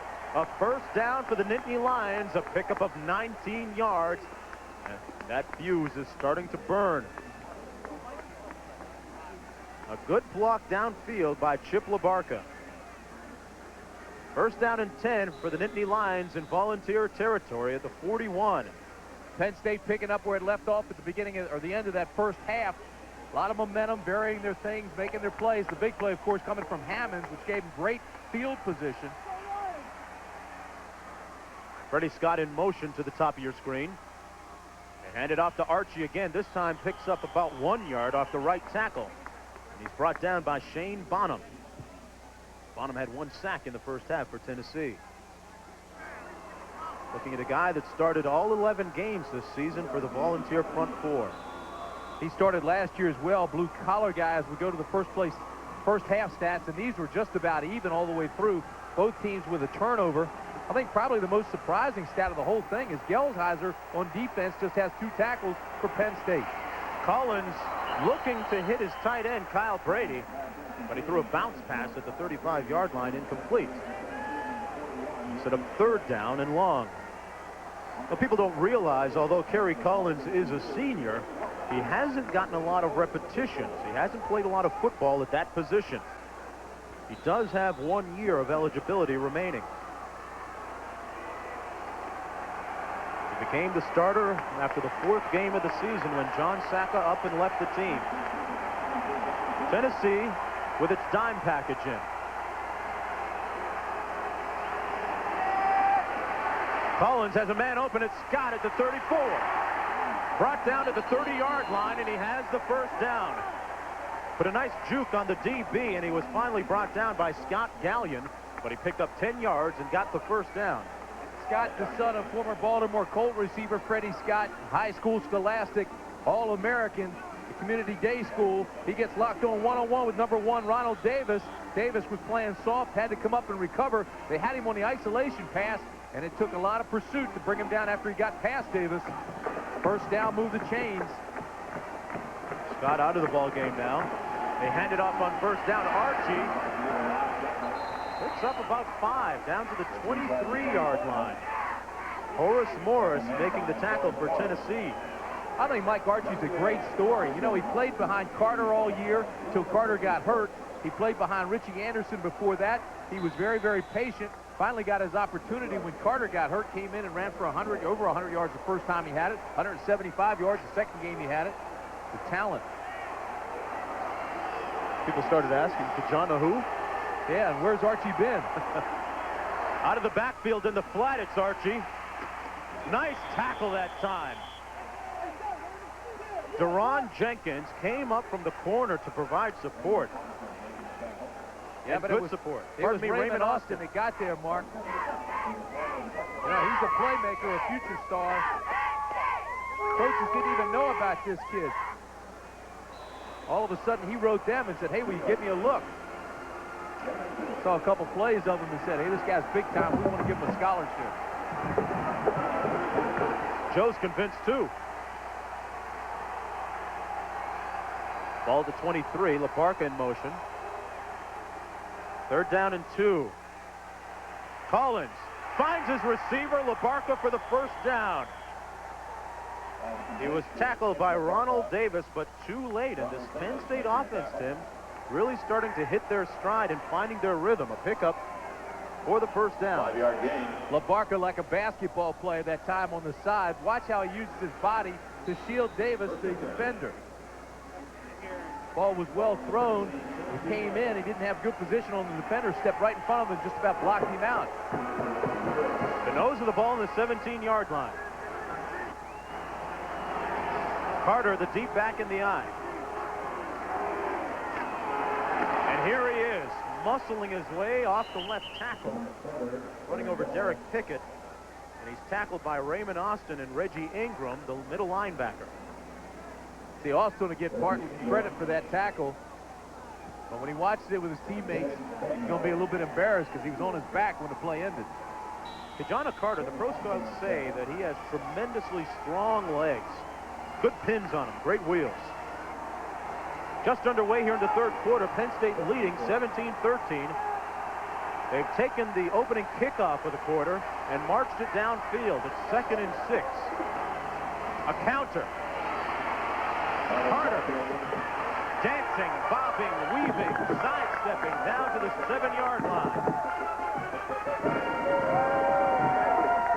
It'll set up 3rd down and about 2 to go. Nice job by Carter trying to find a hole that wasn't there. They pulled Pickett, brought him around to lead him up through the hole. Carter left him early. Brian O'Neill checking out of the game. Whitman checking out of the game.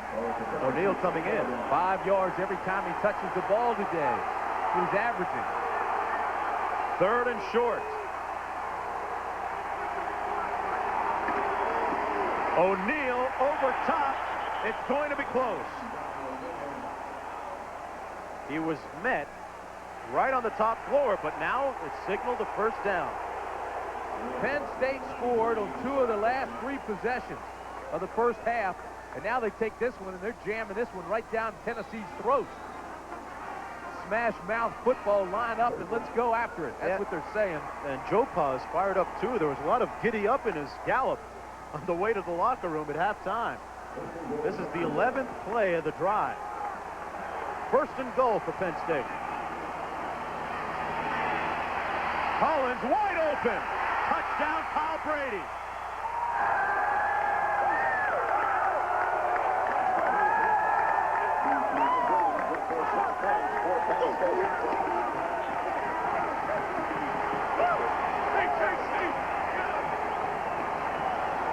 '27th reception of the year for Brady. It's a touchdown, and what a well-designed play by Penn State. His first catch of the day, a 7-yard pickup, is good for 6 points. I'll tell you this, Deron Jenkins, the cornerback, is still looking for him. Everything comes to this side. Now watch him throw back. Jenkins is supposed to pick up the tight end. Brady, as he slips out, there's number 18 now coming late, and the extra point is good. Penn State not known as a passing team, but right now they have a passing fancy that is the fancy of all of State College, Pennsylvania. They lead 24-13. All right, BC, go out for a long one. Okay. You know, CompUSA is almost as big as a football field. Well, 5,000 computer products take up a lot of... You didn't break the compact Rosario SX33 PC with the built-in fax modem and all the software you need for home or office, did you? Or the WordPerfect 6.0 for Windows upgrade. Easier to use than ever with sophisticated new drawing tools for graphics. Heads up, PC. Are you okay? Yeah, but Ed here in corporate sales is going to have quite a lump. Ah, yes, the guinea pig. When a new car comes out, nobody wants to be one. This past year, a number of pioneering souls bought the new Chrysler Concorde. Did they make the right decision?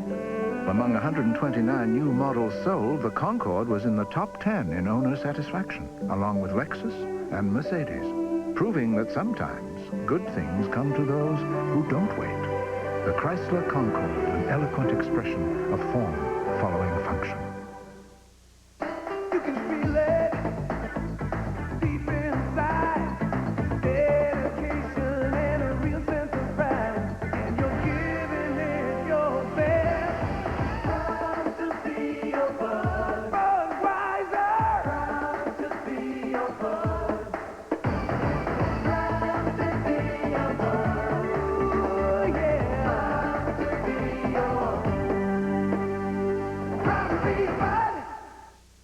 The Wisconsin Badgers make their first trip to Pasadena in 31 years when they battle the Bruins of UCLA in the Rose Bowl. Next on ABC Sports. Welcome back once again to Bowl Day 94, presented by Wavy Lay's Potato Chips. I'm John Saunders. A couple of scores here. Arizona leading Miami 16-0 is the score at halftime. And Boston College, Glenn Foley has 2 touchdown passes to Clarence Cannon. They lead Virginia. Let's throw it back now to Mark Jones. Kyle Brady with a 7-yard touchdown catch to make it 24-13, Penn State over Tennessee. Finally got his chance. For years they said he had potential. Brady said, I don't ever want to hear that again, potential. He's got the combination of size, strength, and speed. Reminds me of Dan Natale or Ted Koala. John Spagnola down on the sidelines noted earlier in the week that this guy can really block as well as catch. And John knows something about tight ends, having been an All-Pro himself. Here's Billy Williams.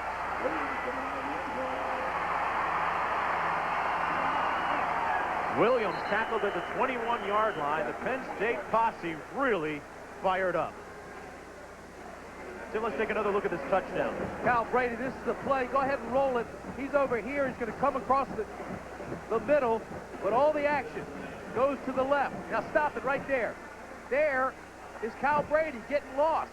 Now he'll drag across here. He'll be wide open because all the action's going the other way.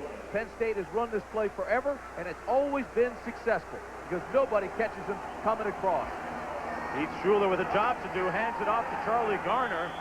Stops up after a gain of about 1, but there's a flag back at the 10-yard line as Heath Schuler may have been roughed up by Tyoka Jackson, number 97, and that is the call. Trying to keep that line straight here.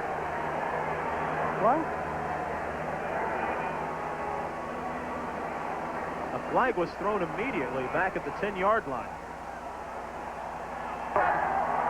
Personal foul, defense, 15 yards, tacked onto the run, first down. Saw those numbers and how things have changed. Joe's not happy about that. But I tell you this, Penn State, what a turnaround. Penn State has outscored Tennessee 24-3 since the Vols jumped out to that 10-0 lead. To be honest, I think at that point when it was 10-0, fans were starting to say, hey, we could have a blowout. They're dominated. And Penn State woke up, and now it's been all the Nittany Lions. First down and 10 after that personal foul. A waggle here. Wide open, Craig Butler hangs on to it. But it's brought down about 3 yards shy of the first down at the 46. Gang tackled, and Tony Pittman led the charge. There again, Faulkner slipped. He made the catch and started to turn upfield, lost his footing. Now getting back to Faulkner, he broke his wrist in a motorcycle accident in May of '91. He's come back to have a good season here. Doctors told him he'd never play football again, but the bones regenerated, and he led Tennessee in receptions. Garner on the counter. Trying to find somewhere to go, trying to find a hole, and he's downed right near the marker, Tim. He's going to be a little bit short. You know, back to Faulkner, you were talking about the accident he was in. Recovered from the wrist injury, almost ended his football career, as you said. He did miss spring practice, and he says, hey, I've got to try it. I don't care how bad the wrist is. So instead of giving up football, he decided to come back, and he's had a great year. And he got rid of the motorcycle, too. Captain of the team, 6 touchdowns. 31 receptions last year. Came into this game as the team leader with 40. We have an injured Penn State player down on the field. His name is Vin Stewart. 6'3", 285-pound senior. Stewart is.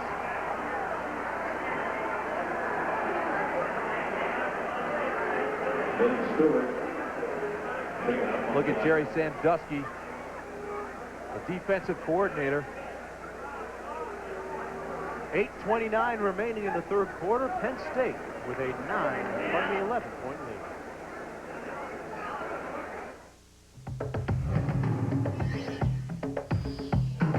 From the people who invented the minivan comes the minivan celebration of the decade. Savings on our safest minivans ever. Get $500 cash back on Plymouth Voyager, Grand Voyager, Chrysler Town & Country, or lease Plymouth Voyager for this amazingly affordable lease rate.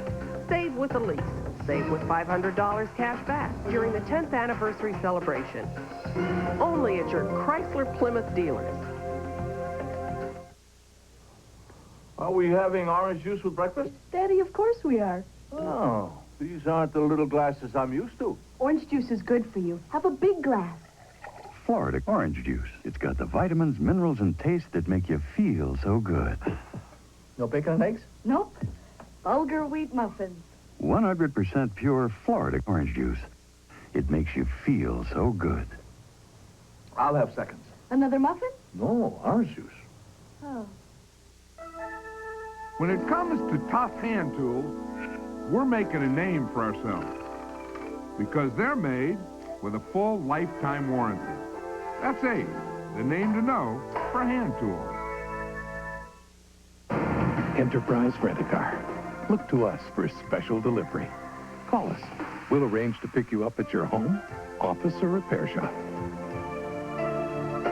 That's special delivery. That's Enterprise. Technology has made citrus juice processing friendly to the environment.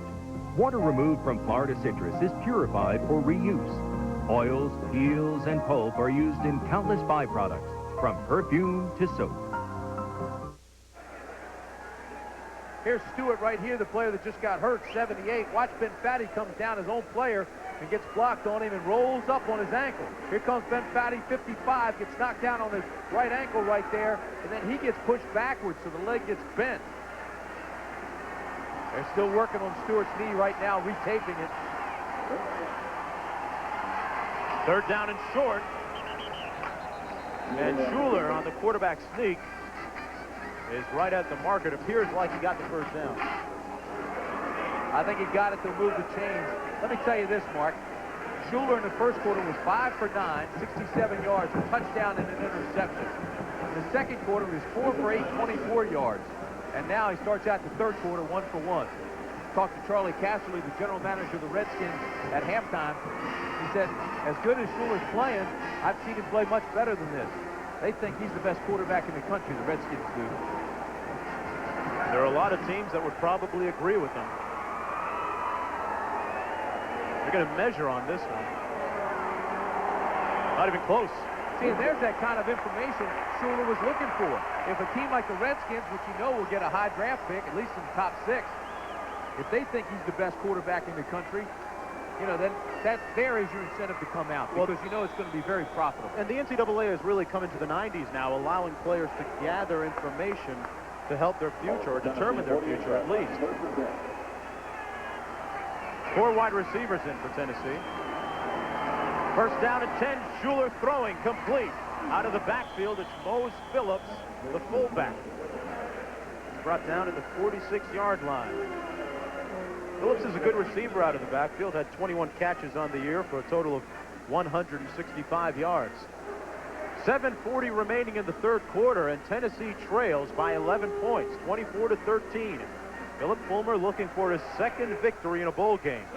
Volunteer offense, coached by that guy, set a school record with 31 touchdowns, but they're not getting it done here. Schuler trying to escape but can't. Sacked back at the 47-yard line. Number 89, Eric Clare, the nose guard. Let's go downstairs to John Spagnola.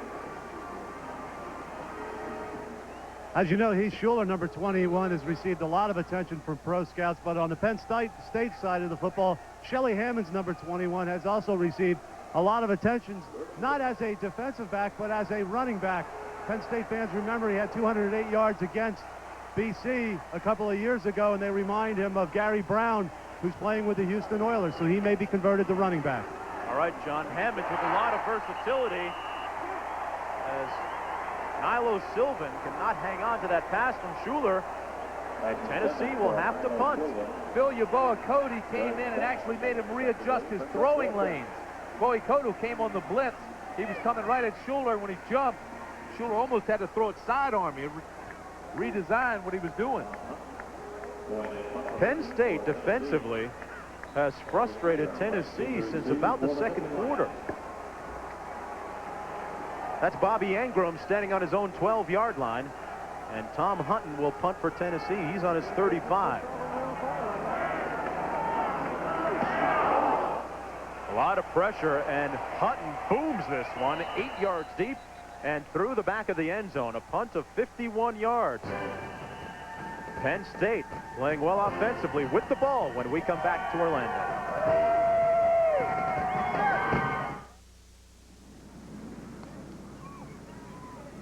Hi. Is this space taken? No. Then I'll sit down. You want a Bud Light? Not yet.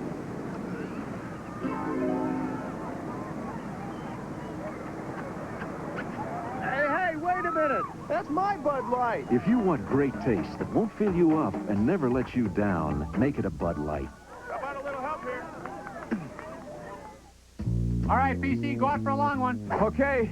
You know, CompUSA is almost as big as a football field. Well, 5,000 computer products take up a lot of... That's okay. CompUSA has lots more Packard Bell Force computers with a 250-megabyte hard drive, local bus video, and a fax modem. And look for the Intel Inside symbol to get a genuine Intel processor like the DX2 for great software performance. Heads up, PC. Are you okay? Yeah, but Ed here in corporate sales is going to have quite a lump. Dodge Caravan is America's favorite minivan. Why? Because it's always being improved.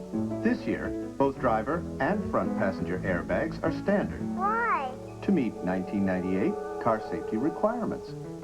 Which is also why Caravan now has additional dynamic side impact protection. And there's an available integrated child safety seat that reclines. Why? Ask your mother. Celebrate 10 years of minivan leadership with $500 cash back on Dodge Caravan. ABC Sports coverage of the 1994 CompUSA Florida Citrus Bowl. Brought to you by CompUSA. With over 5,000 computer products, CompUSA is the computer superstore. And the Chrysler Corporation and its divisions, proud sponsors of the 1994 U.S. Olympic team.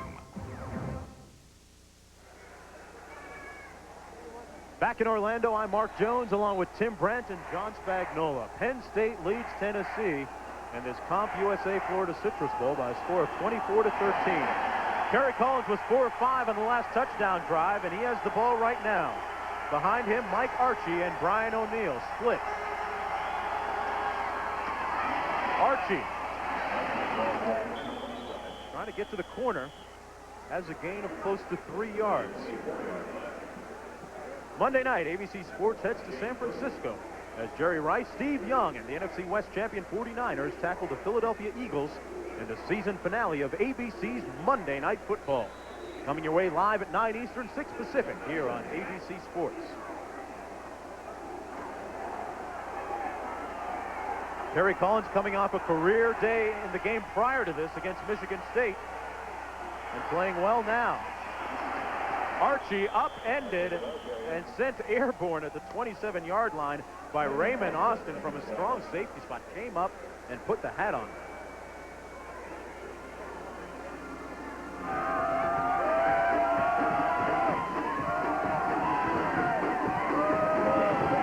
Arizona dominating Miami. We all remember last year, 8-7 was the final. Arizona lost it to Miami. Came back looking for a little revenge. That game came down to a field goal at the end of the game. I'll tell you this, Tennessee has to start feeling a sense of urgency on the defense. Play action by Collins. Wide open. Incomplete. Freddie Scott had nothing or nobody standing between him and the end zone except that catch. Talk about a breakdown defensively. No one picked him up. The only guy even in sight was Jenkins. And again, he was 10 yards away. If there's a pass that Collins wants back, that was it. Look at this. Here comes Jenkins. Jenkins still not within 10 yards of the ball. That ball's well thrown. It's a touchdown. Bernie Scott laid out for it, but couldn't get it. Now V.J. Masillo standing on his 13. Tennessee could use a good return here. A flag down and a reverse. Nilo Sylvan.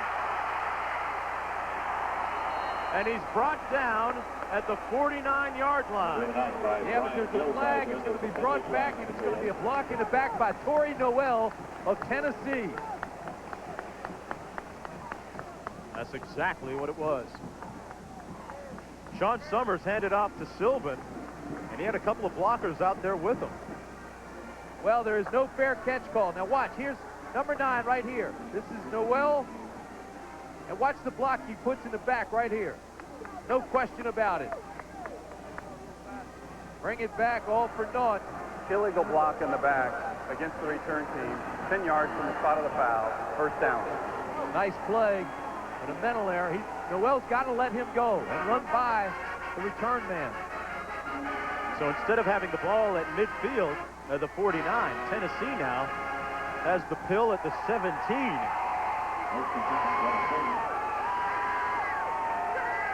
On their own 17-yard line. First and 10, 4:58 remaining in the third quarter, and Tennessee trails by 11. A screen pass complete to Garner.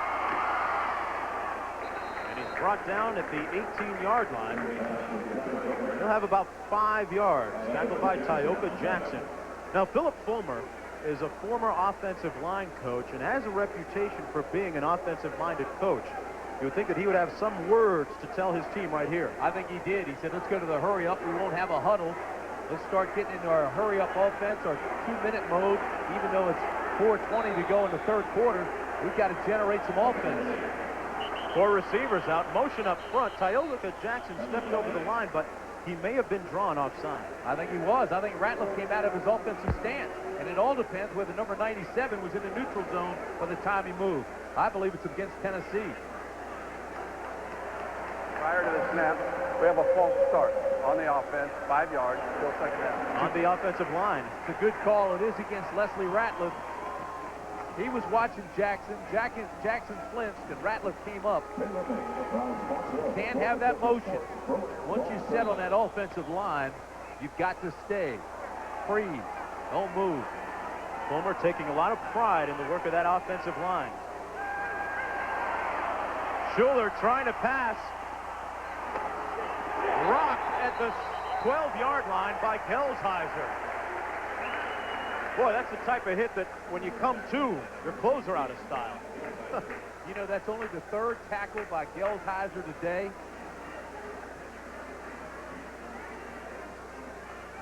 Here it is from the blimp. See what happens. Here's Gelsheiser right here. Now watch. Schuler will drop back. Man, this is all 22. Actually, here they come. Here's the pursuit. Here's Gelsheiser coming into your picture right now. Here comes Bam. Tuck the tail, sky the eyes. That's kind of a unique view, isn't it? Way up. Bird's eye. And Schuler got a bird's eye view of it. Great picture from up above. And here's another look at the airship Shamu, representing the SeaWorld parks here in Orlando, as well as Texas, California, and Ohio.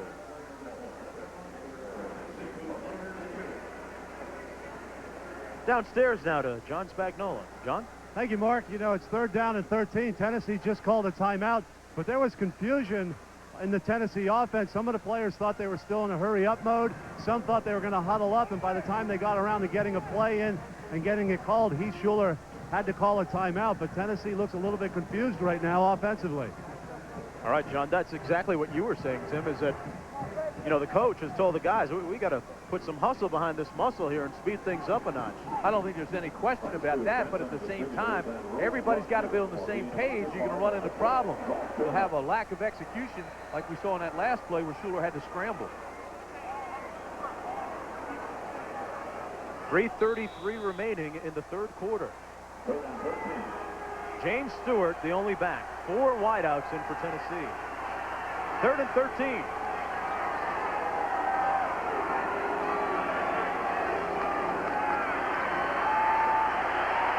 Schuler, complete, and a first down to Corey Fleming. A clutch catch by the senior. Tackled immediately by Shelly Hammonds, but not before a 22-yard gain. Well, I tell you, they brought the linebacker up, Killens on defense. It looked like they were coming with the blitz. Great protection. Everybody picks it up. Now, stopping right here, you still see everybody's protecting him. He steps up and finds his secondary receiver across the middle, Fleming, and hit him perfectly for the first down.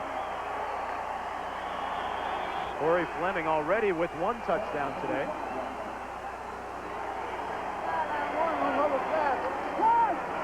A screen pass. Mose tiptoes down to the 42. Tackled by Jackson. Pickup of 7 yards. Jeff Perry, the guy that put pressure on him, number 82, is 6'3", and Schuler is not alarmed by that. Here comes 82 right there, and he still just drops it right over top. That's poise. It really is, and he shows a great deal of poise, even when things around him are falling apart. 2nd down and 3. Downfield for Faulkner, incomplete at the 37-yard line. Not for lack of effort, though. As well as that ball can be thrown by Schuler. Rolling, didn't have a lot of space to drop it into. It was a touch pass. He really felt this ball should have been caught. You saw him after he released it, kind of motioning like, oh, the ball was there. That's perfectly thrown. Look at the spiral. Not a whole lot of area to drop it into. He puts it there and felt strongly that it should have been caught. Now watch his reaction. Oh, come on. You got to make that catch. Faulkner has had 2 drops today. That one not entirely his fault, though. 3rd and 3. Complete. First down. Out of the backfield, James Littleman Stewart. And we're under 3 minutes to play in the 3rd quarter. Well, I tell you what, though, Schuler's starting to heat up. Schuler now 15 for 25, 144 yards. This ball's getting a tight revolution on it, too. Look at the spiral he's starting to throw now. He's in a rhythm, 6 for 8 this quarter. Motion up front. And it looks like it came from the offensive side of the ball. We'll wait and see. Talked about Schuler throwing a tight pass there. Yesterday he was throwing some passes to me before they worked out. He put a cross in my chest. He threw it so hard. Prior to the snap, false start on the offense, 5 yards, the 1st and 15. This is killing Phil Fulmer, I'm telling you, he knows that to win against a team like Penn State, you have to be mistake-free, fundamentally sound. Guys are jumping, they're moving, they're not making the catches.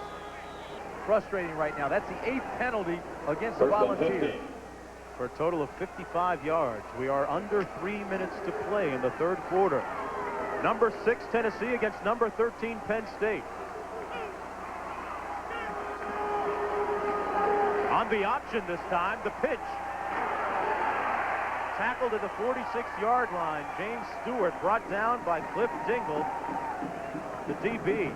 And we have an injured player on the Tennessee side of the field. Cliff Dingle on the tackle. Try and find out exactly who it is for you in a moment. Stewart shaking up on the play. It's James Stewart who just ran the ball. First time we've seen the option this time from Tennessee this afternoon, Tim. Saw a semi-option, a play that looked like it was going to start to be an option, then he made a pass out of it, but you'll see here, they're trying to get the corner. Killens, though, and Perry. There's Perry, 82, gets cut. Now the corner's got to support. Gelsheiser had the quarterback. They bring the secondary up, and Dingle makes the tackle out of bounds. Watch his ankle, though, as he comes down on the sidelines. See, he get caught in there. Got stuck in the turf. In his left ankle.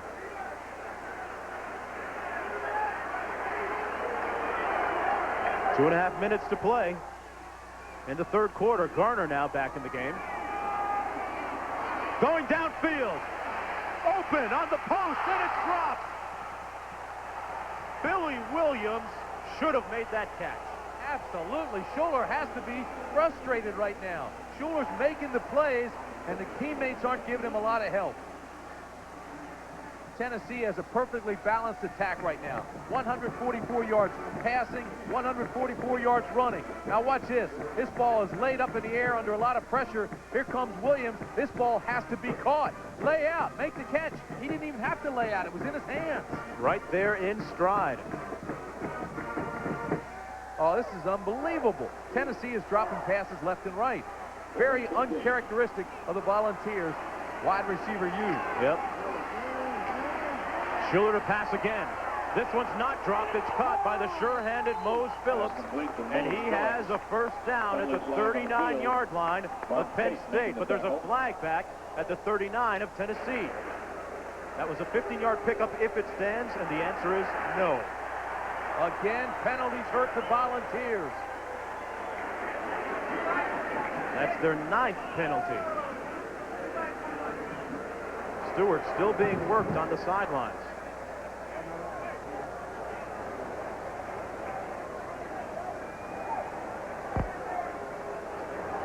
Holding. Offense. 10 yards. Repeat third down. Watch the center of your screen. You'll see the holding. The offensive line has done a nice job for most of the game. Here comes the holding right there. It's a takedown. Jeff Smith knows better than that. Looked like he got locked up on the arm and took him down, but the holding is against big old 74 Smith. He's a third-team All-American. We got 4 sophomores and 1 junior on that offensive line.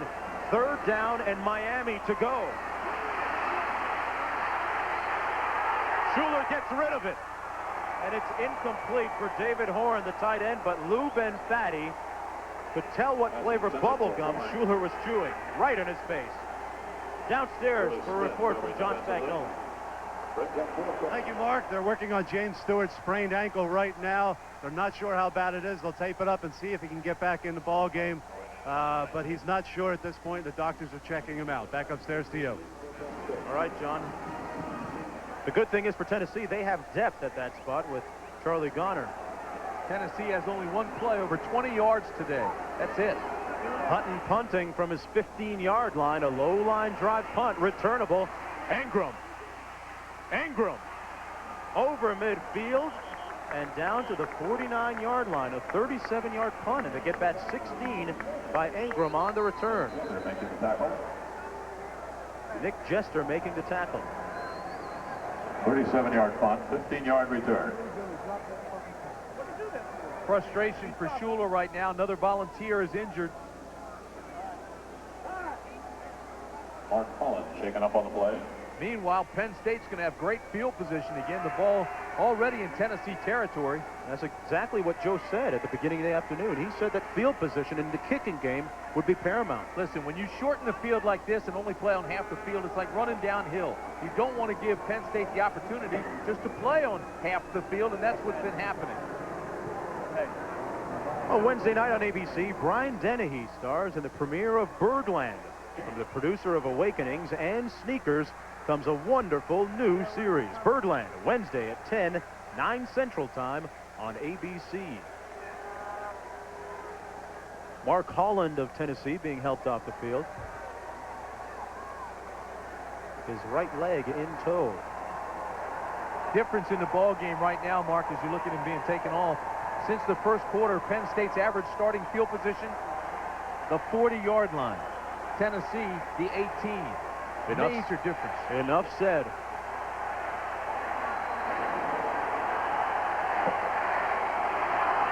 Carter, the lone back. That's Chip LaBarca in motion. 1:35 to play in the third quarter. Carter on the handoff. It's maybe 1 yard. Tackled by Corey Stone, number 98, as we look at some more scores from college football action. Michigan, the Big Ten, winning big. That Arizona defense really something, Tim. We got a chance to see them earlier in the season.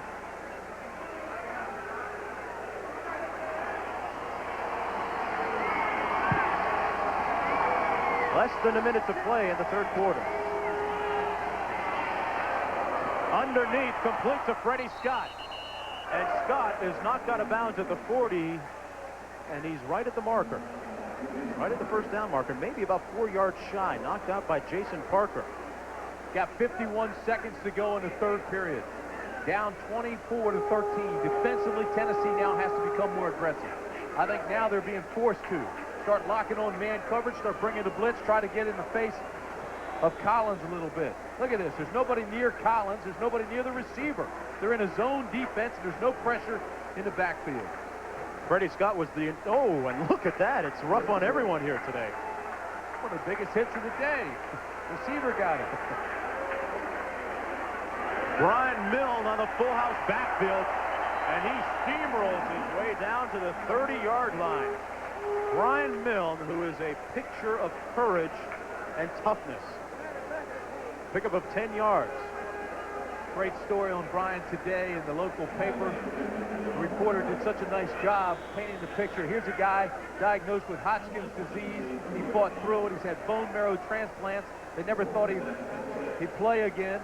He was actually fighting for his life. Brian Piccolo was his favorite movie. He wears number 22 even today. And in a classy move by Joe Paterno, when he contracted the illness, he said, hey, don't worry about your scholarship. It'll always be there. On the bootleg, going downfield to Labarca. Almost intercepted, and Tim, there's an argument there for offensive pass interference, maybe. We'll take a look at the replay and find out. Deron Jenkins was providing the coverage in the secondary. They've been picking on Jenkins. They've been picking on Davis, the two corners. And these guys haven't had a lot of success. But watch, great position here by Jenkins, and here comes Labarca, actually pushes him. I don't think there is any question that should be offensive pass interference. More than an argument, no flag was thrown. That's a bad no call. And it's second down and 10. Scott in motion. The counter to Carter. Scratch that, Archie. Down to the 27-yard line. Tackled by Yatkowski and Talley. And that is the last play of the third quarter in Orlando in the CompUSA Florida Citrus Bowl. We'll return to the 1994 CompUSA Florida Citrus Bowl after this message and a word from our ABC stations.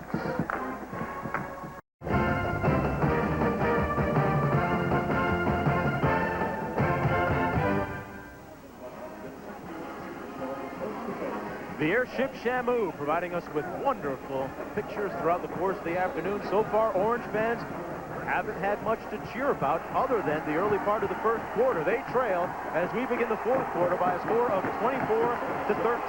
Big third down play for the Tennessee defense right here. A quick drop and a nice play complete for the first down to the All-American Bobby Ingram. Great ball handling by Kerry Collins, the quarterback, and a 12-yard pickup. Jason Parker made the tackle. Collins was the cowboy. Just seemed to tie up the linebackers. Watch this. He does a reverse here. Now watch this guy right here. He fights, he comes, and the play brings in here. Set up nicely. Here's Collins. Little reverse. Look at this. Stop it right there. He's already got 5 yards here. Now you got to get the linebacker and the safety to come up and help. They bid on everything. Too little, too late. The ball on the 15. First and 10. Play action. Into the end zone. Touchdown, Nittany Lions. Bobby Ingram.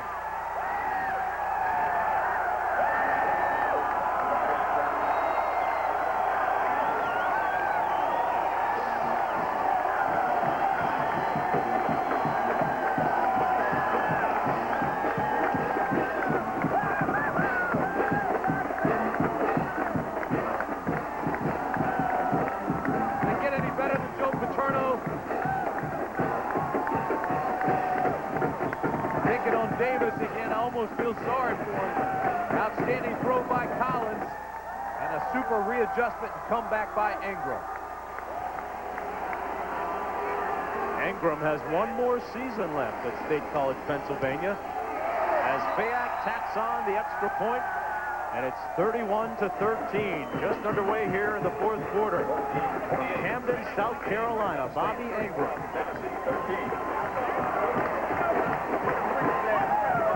Interesting thing, Tim, is that Ingram was actually recruited by Tennessee out of high school. Collins threw to a spot, made Ingram readjust. Watch this. Before you even start, this is where Collins is throwing right there. Now, it's a one-on-one. Ingram's locked on with Davis on the left side of your screen. There they go. He already says, if I'm even, I'm leaving. He's got him beaten. Now, look at this. Stop it right there. This is the spot. There goes Davis. He lost his footing, lost his feet. Touchdown.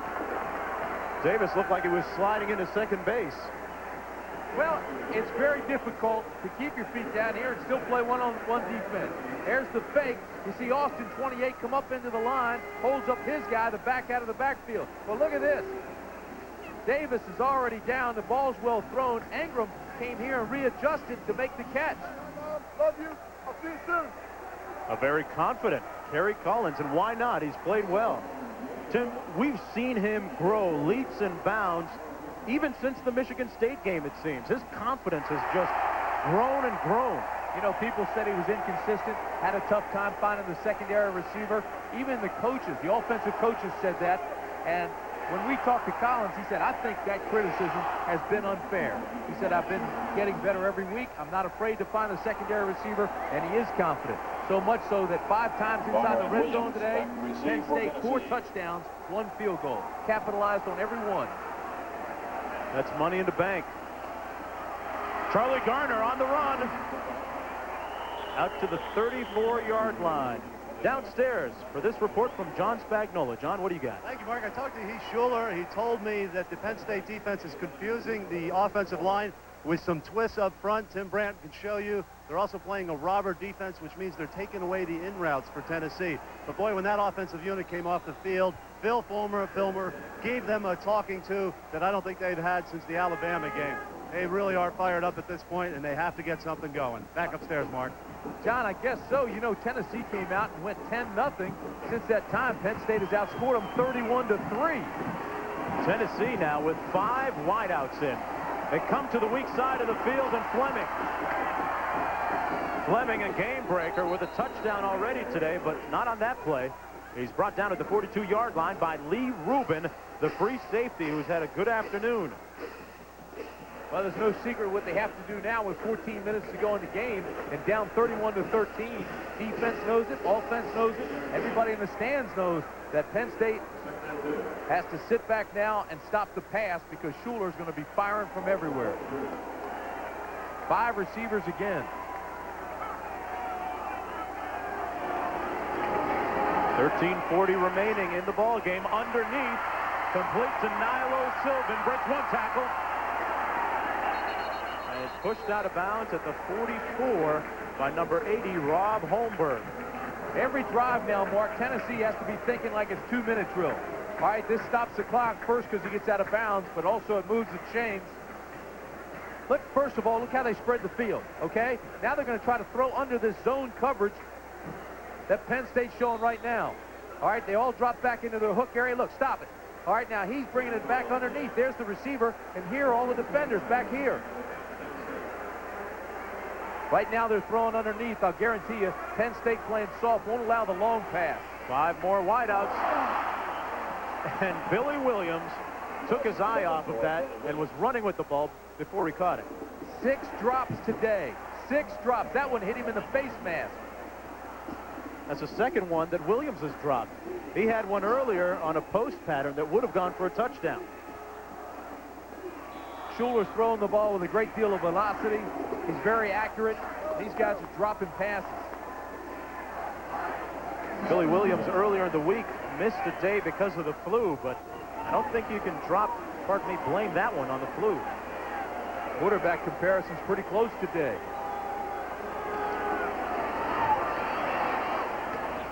Complete to Faulkner. That's complete to Craig Faulkner. Got out of bounds. Right at the 37, about 3 yards shy of the first down. Lee Rubin in on the coverage and tackle again. Saw the quarterback comparison, and we had talked about the 8 drop balls by the receivers. That certainly makes a difference in those numbers.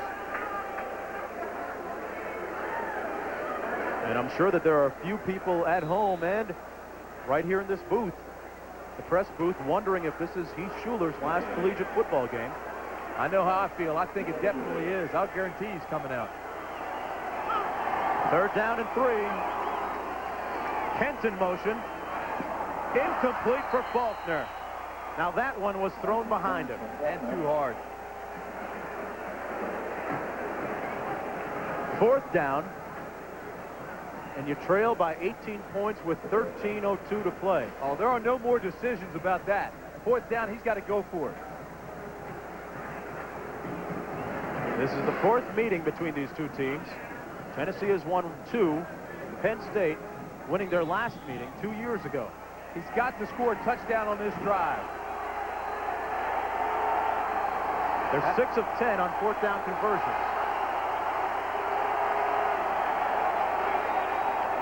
A counter and the pitch.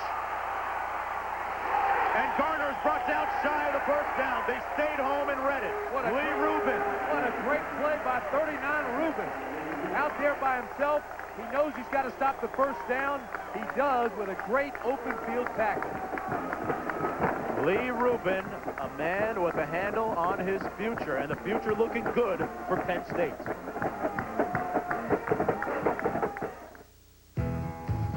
Out here isn't the only place our Ford F-Series pickups have blazed new trails. Our engineering labs are filled with constant improvements like our new standard airbag, a new convertible console seat, and yet along with all these new ideas, there's one that's not new for us at all. Toughness. Because when you design a truck for the future, it better be built to last that long. And now for a limited time, get the best red carpet lease ever on America's best-selling truck, Ford F-Series.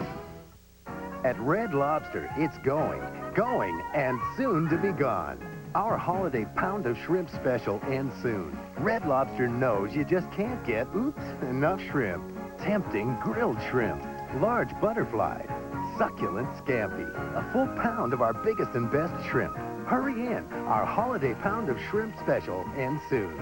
And for home and office parties, party platters to go, ready in 1 hour. Happy holidays from Red Lobster. Bob, yeah, why are we in football uniforms? Well, I heard we're going to be in today's game, PC. In the commercial spot. Oh. To talk about the incredible selection. Well, CompUSA has over 5,000 computer products. At guaranteed low prices, like the Hewlett-Packard DeskJet 500C printer. Get laser-quality color output for professional-looking documents. And I want that Creative Labs Sound Blaster Discovery CD16 with a double-speed CD-ROM drive. See, uniforms really weren't necessary. But the helmets are a good idea. Yeah. Undefeated West Virginia stakes its claim to the national title when they meet SEC champion Florida. It's the USF&G Insurance Sugar Bowl tonight on ABC. Heath Schuler injured his left hand, and it was on this play. Watch the left hand your screen. Tioka Jackson comes, gets a hit on him. All right, now here we go. The hand is up in the chest plate. The helmet hits it there. And now watch when he rolls over. Watch Schuler go after that left hand, knowing that he's hurt pretty badly. They're working on it. You can see it looks like one of those metatarsals up in the hand. Of course, the good news, if there is some, is that it is non-throwing hand. Well, it's his left hand, his non-throwing hand, but it's the bottom hand when you take the snap. For a report on Heath Schuler, here's John Spagnola. Well, they're working on Heath Schuler's left hand and his left elbow. He got cut up a little bit when a helmet hit him. But he'll go back in, and keep in mind, Tim, he can always take snaps from the shotgun, not from under center if it's too much of a problem and he can't grip the ball effectively with his left hand. Back upstairs to you, Mark. It's a good point, John. As a matter of fact, we've seen some of that shotgun. He got hurt in the shotgun, and I assume we'll see more of it. But he can also take snaps, but it is the bottom hand and the snap-taking hand. Here's O'Neal on 2nd down and long. You know, getting back to Schuler, Tim, for just a moment, we saw him play against Alabama, and he suffered a dislocated shoulder in that game, and at that time, not many people knew about that injury, but he continued to play. You remember he went 10 for 10 in one streak against Alabama, and then really struggled in the second half, and it was because of that shoulder. Tough kid. Say he's a tough guy. They say one time a linebacker hit him late in practice, got 10 punches in before the starting linebacker knew what hit him. Dead even in total yards, but not where it counts on the scoreboard. Collins looking upfield to Scott. A well-placed ball, but incomplete. That's incomplete, intended for Deron Jenkins in on the coverage, and it's time to punt. One of the few times to punt in the second half here for Penn State. Good defensive stand by Tennessee. Only a minute and 45 seconds went off the clock while Penn State had the ball. That's not exactly what Penn State would like to do. They'd like to melt it a little bit. B.J. Masillo in punt formation for Penn State. B.J. Masillo standing on his 27-yard line. Sean Summers. Sean Summers back deep on his own 18. Gets away a low kick. The return and called for a fair catch, actually, at the 27. With 11:22 to play in the Comp USA Florida Citrus Bowl, it's 31-13. Wavy Lays presents Look Who's Making Waves. Rick Meyer. This rookie quarterback has always wanted to be a star. Listen up. Yeah, I remember back in second grade, Mrs. Robertson asked me, Rick, what do you want to be when you grow up? I knew exactly what I wanted to be. A rock star. Now I'm just an NFL quarterback. Fresh out of Notre Dame, first-round pick, starting every game for the Seattle Seahawks. That's right, Seattle, the rock capital of the world. The dream lives on. Yes!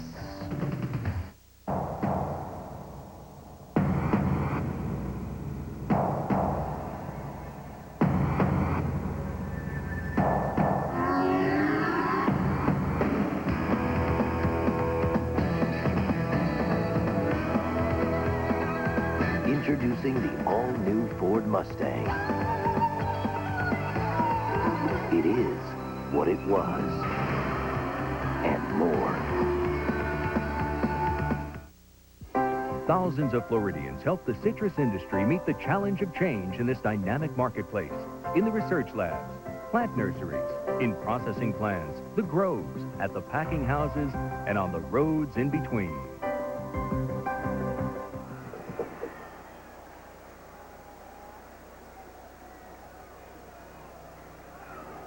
Back at the Citrus Bowl, Benji Schuler, the younger brother of Heath Schuler, a freshman receiver, watching on. His brother shaken up just a few moments ago. He's one of the reasons why Heath might consider coming back next season.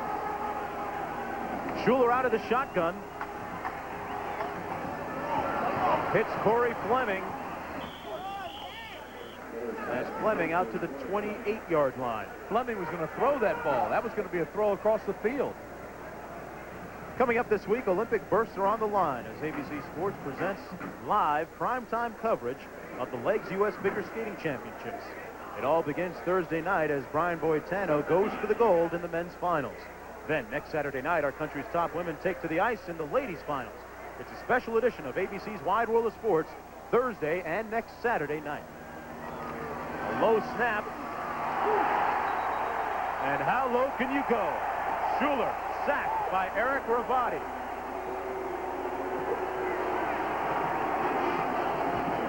A loss of 8 yards.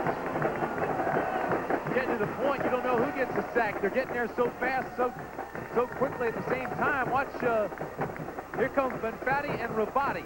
94 and 55, two roommates. Bang.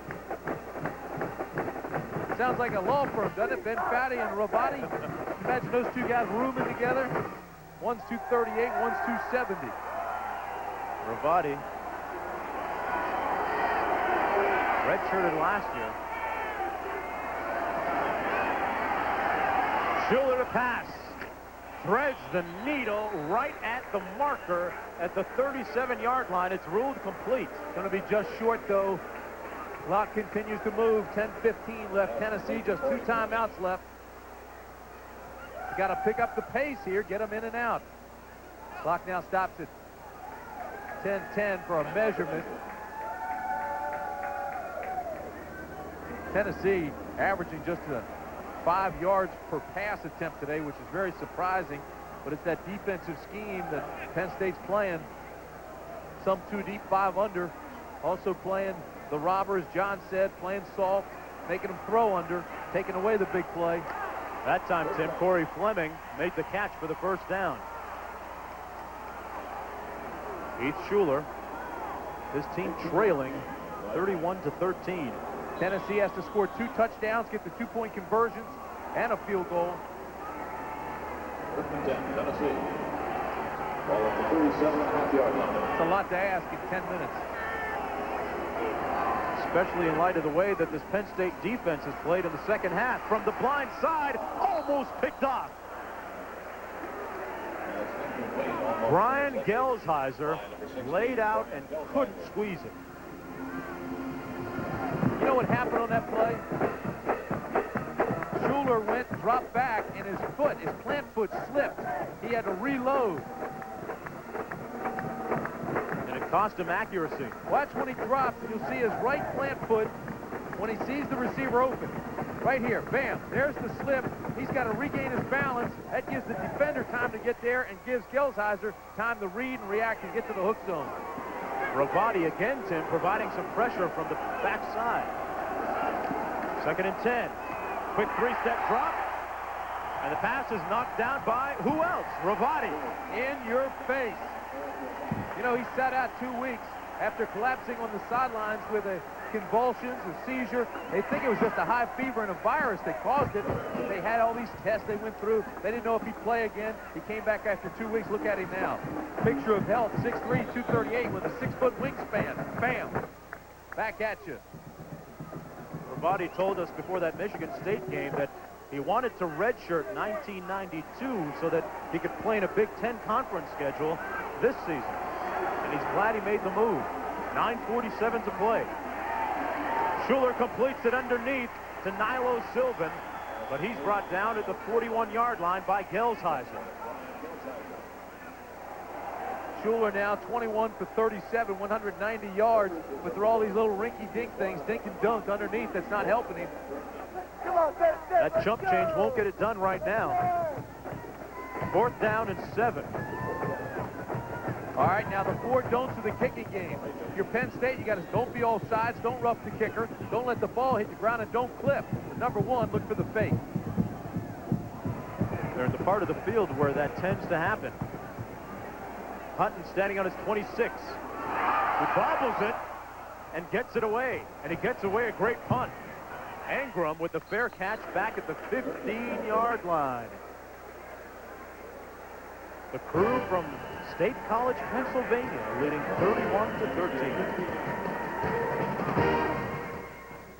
I went out to buy a car and came home with a truck. Everybody saw my new Ford Ranger and said, "Are we in luck?"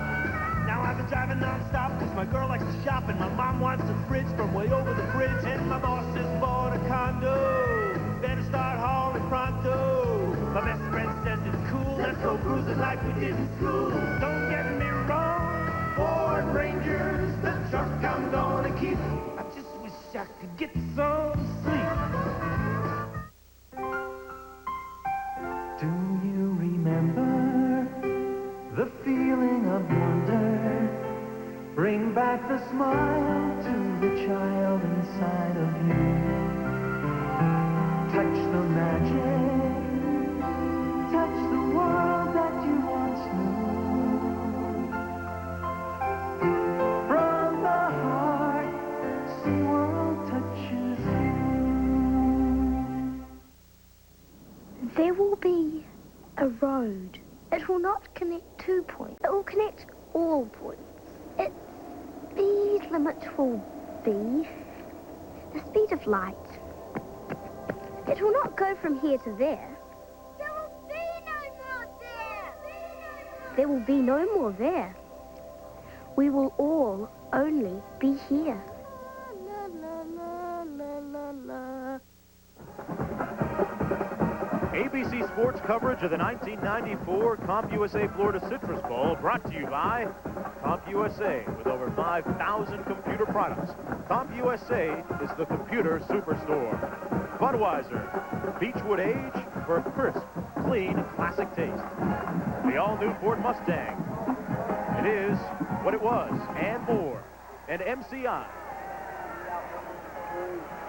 Well, Smokey's got to start smoking, get his troops stoked up a little bit. They trail 31-13 with 8:56 remaining in the game. Penn State with the ball. This is Kajana Carter. Off tackle out to the 20-yard line. Tackled by Ronald Davis. I think Penn State has really out-hit Tennessee today. They've confused them. They've executed very well. Consequently, lead 31-13. And a productive day for Carter with 2 touchdowns. Surprised a lot of people, as we mentioned at the top of the telecast. Tennessee came in as the favorite. That seemed to motivate the Penn State kids. I don't think there's any doubt about that. We heard that as a common theme through the Nittany Lion camp all week. Carter again. Tippy towing his way down the sidelines for the first down at the 32-yard line. The man they nickname Flash, Kijana Carter. A pickup of 11 yards. Paul Yatkowski finally pushing him out of bounds. Penn State started out this season very, very strongly. Then, as you know, after 2 straight losses, Michigan and Ohio State, they were rocked a little bit. Thought they should have won the Michigan game. Were out hitting the Ohio State game. There was a players-only meeting called. And Lou Benfatti did most of the talking. And they haven't lost since. And, folks, they've been dominant. And right now, Tim, their game has done most of their talking. And it shows on the face of the opposing side. 7:50 remaining in the ball game. Mike Archie. First you get Flash, now you get cutback. Penn State trying to make a statement. They know Tennessee was within 7 points of an unbeaten season. Tennessee folks were saying, hey, they should be playing for the national championship themselves. Penn State took that on as a challenge for them.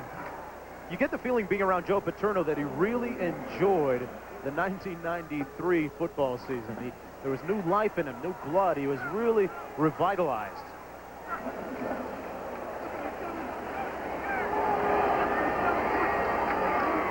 Second down and 7.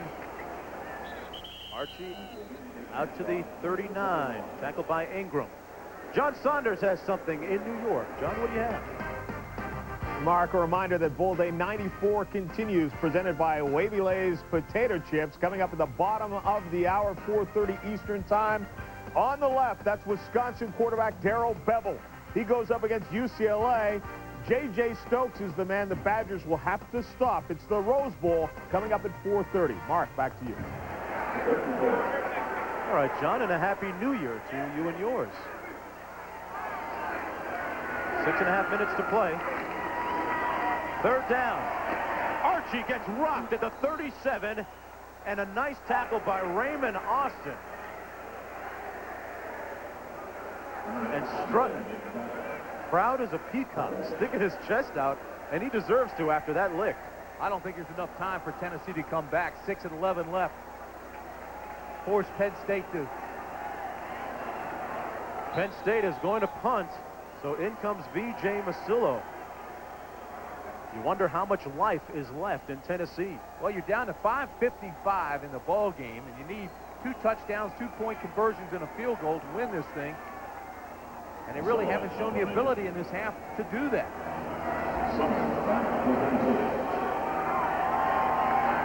The snap bounced back to Masillo. He gets it off, and barely. It goes straight up. I think that's going to be a minus yardage punt. It definitely is. That's a loss of 3 yards, possibly even 4. Minus 4 yards in a punt. Huge break for Tennessee. It's like taking over on downs at the line of scrimmage, and then some. It started with the snap, Tim. Yeah, first the snap was low. He does a great job getting that off from the first bounce. But then there's pressure coming.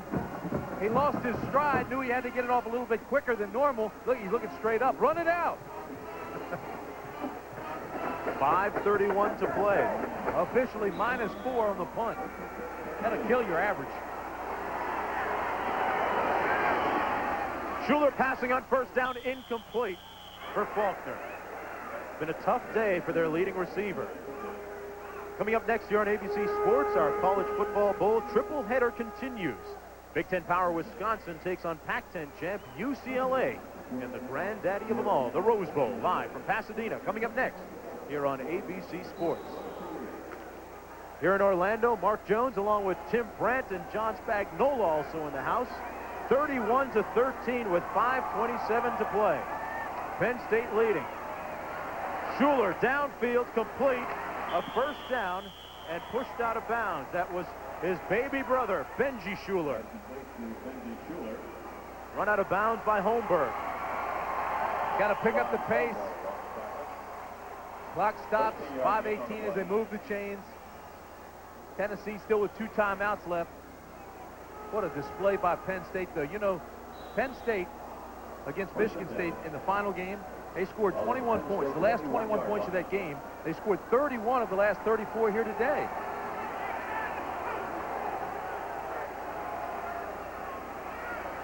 Schuler almost picked off. Brian Miller, number 34, had to go right through his arms. And he's upset about it, as you can see. Schuler, a touchdown pass and an interception in the first half. Neither of each in the second. 114 yards in this half, but you're right. Goose eggs under the touchdown. He hands it off to Charlie Garner. Trying to get to the corner, but necktied and brought down by Lee Rubin. Rubin playing with a lot of emotion today. His final game, doesn't know what he's going to do as far as a pro career. Could get a shot, but he says he's had several meetings with Joe Paterno. May go to law school, seriously thinking about grad school, possibly in business. He said something interesting, is that so many of the people that come into the program are almost intimidated by Joe, but he hasn't been. He's enjoyed Joe's company his entire career. Schuler into the end zone, and he overthrows his receiver. Billy Williams ran out of real estate, and he was covered by Brian Miller. Give Schuler credit, though. He's taking his shots. 4:31 left. It certainly is desperation time. Tim, with time winding down, it makes you wonder about national championship prospects, and who do you think should be the national champ? Well, let me say this, Mark. You know me. For years, I've screamed for a national championship game. That certainly is vogue this year. Everybody's jumping on that and saying there should be. I think the guys that write these polls, most of the sports writers, almost all of them, are writers who never played the game. You have a point, and it's incomplete. Best team in the country, I really believe, is Florida State. But Nebraska, West Virginia being unbeaten, they deserve a shot at it. You've got to have a championship. The debate continues when we come back. After this, it's 31-13. Penn State with a huge, huge lead.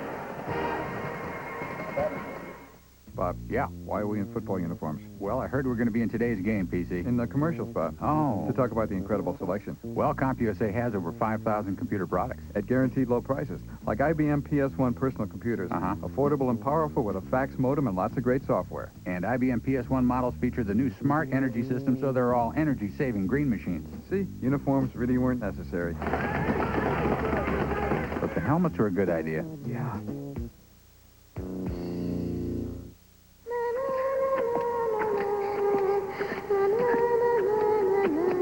The universe is information. Information can be digitized. Digital data can be transmitted. Every book, every movie, every piece of knowledge in the universe, right here.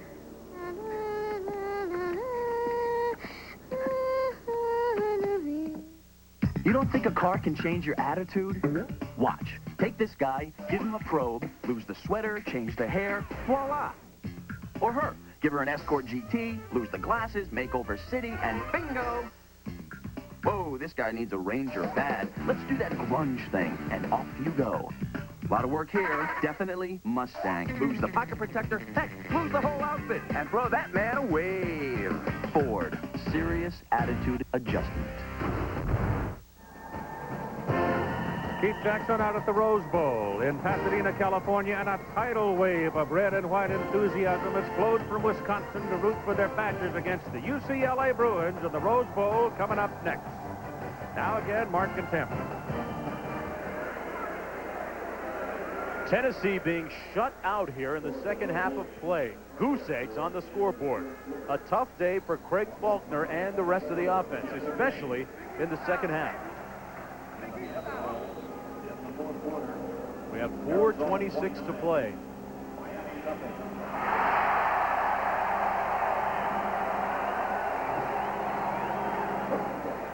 Joe Paterno looking for his 15th bowl victory. Here's Kijana Carter.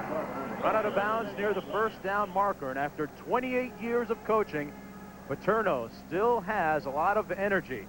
That's what he told us a couple of days ago.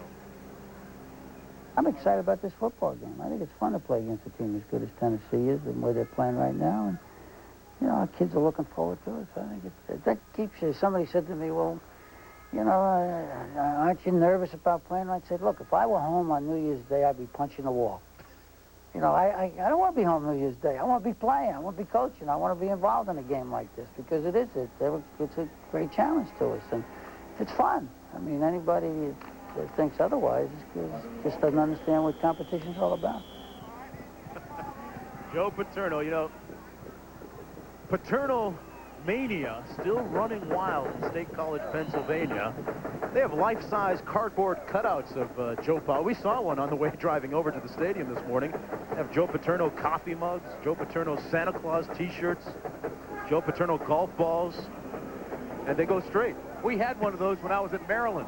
We'd pull the shade down for bed check, turn the light on, you'd see Joe's, we'd stand his statue up right there in front of the window, silhouette, so the coach would see we were in our rooms.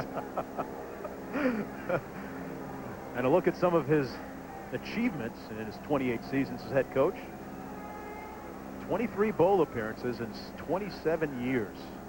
Had an awful lot of All-Americans up there, too. I helped make some of them. You wonder if you'll ever see coaches stay at a school for that long. Well, Monday night, ABC Sports heads to San Francisco as Jerry Rice, Steve Young, and the NFC West champs 49ers tackle Philadelphia in the season finale of ABC's Monday Night Football. Coming your way, 9 Eastern, 6 Pacific here on ABC Sports. I'm Mark Jones along with Tim Brand and John Spagnola on New Year's Day. And I'd like to take this opportunity to wish the entire Jones family and all my in-laws back in Toronto and Miami all the best in 1994. And a Happy New Year to you, partner. Well, and you too, John. Happy New Year to you. You make it sound like a telethon. Our lines are open. With 4 minutes to play, Carter out to the 39, 2 yards short of the first down, tackled by Jason Parker. Carter now has about 86 yards, 2 touchdowns. Archie, 13 carries, 70 yards.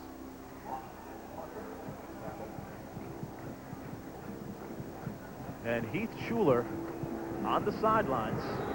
You think he's taking his helmet home after this game?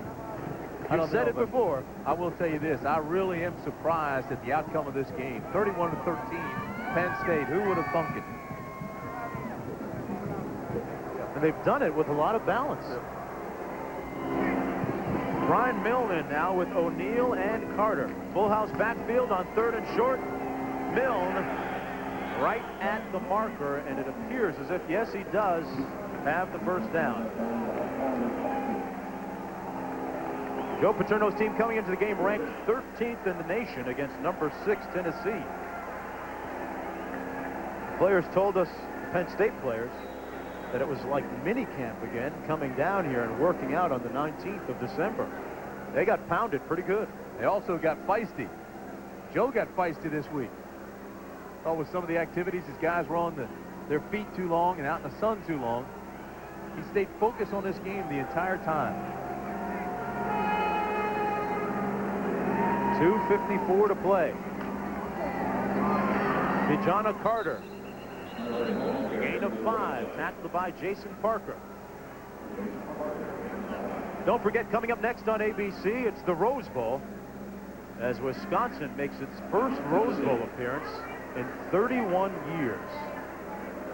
Come in with a record of 9-1-1.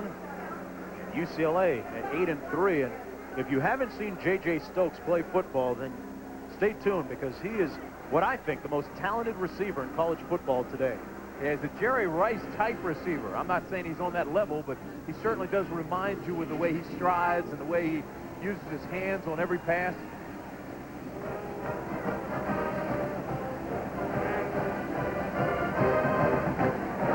A lot of people in attendance today. 72,456 when the day began. A Citrus Bowl record. And And the people from CompUSA, along with the other sponsors, have done a tremendous job at putting this game together.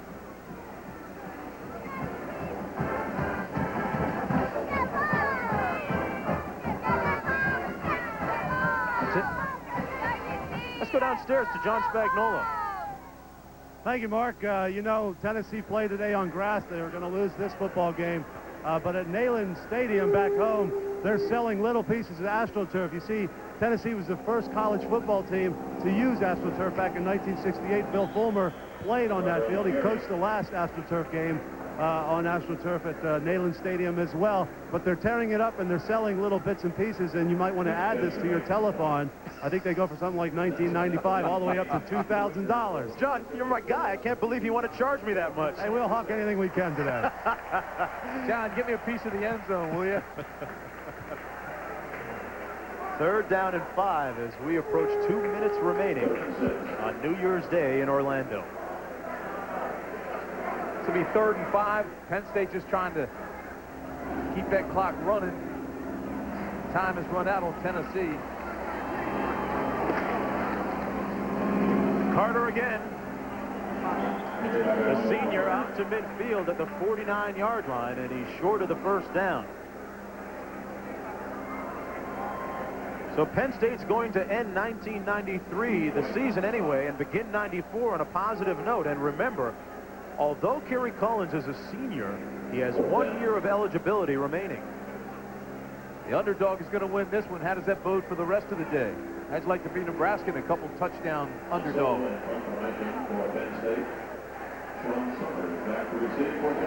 So you really think that there should be a playoff? I don't think there's any question about it. I don't think people ought to decide in the newspapers, especially if they've never played the game and don't understand it. Masillo gets off the punt, and Summers with a fair catch at the 20-yard line. Then the coaches poll, there's another situation, a scenario where the coaches are voting. They don't even reveal themselves, plus they're concerned with their own team and who they're playing, so they've got some ulterior motives in the way they vote. And sometimes, in all honesty, I don't think that every coach that votes really has a chance to see the teams he's voting on. And besides that, it's the only sport in the NCAA that doesn't have a national championship. Let me take that back. Even in this sport, they have them, just not at this level. Lee Rubin sending a shout out to all his guys. In this time of financial despair, gender equity, and everything else that's taking place in the NCAA, the presidents, the chancellors, they all have to get together and say, hey, look, we've got to have a national championship. These guys don't miss as much school as the basketball players.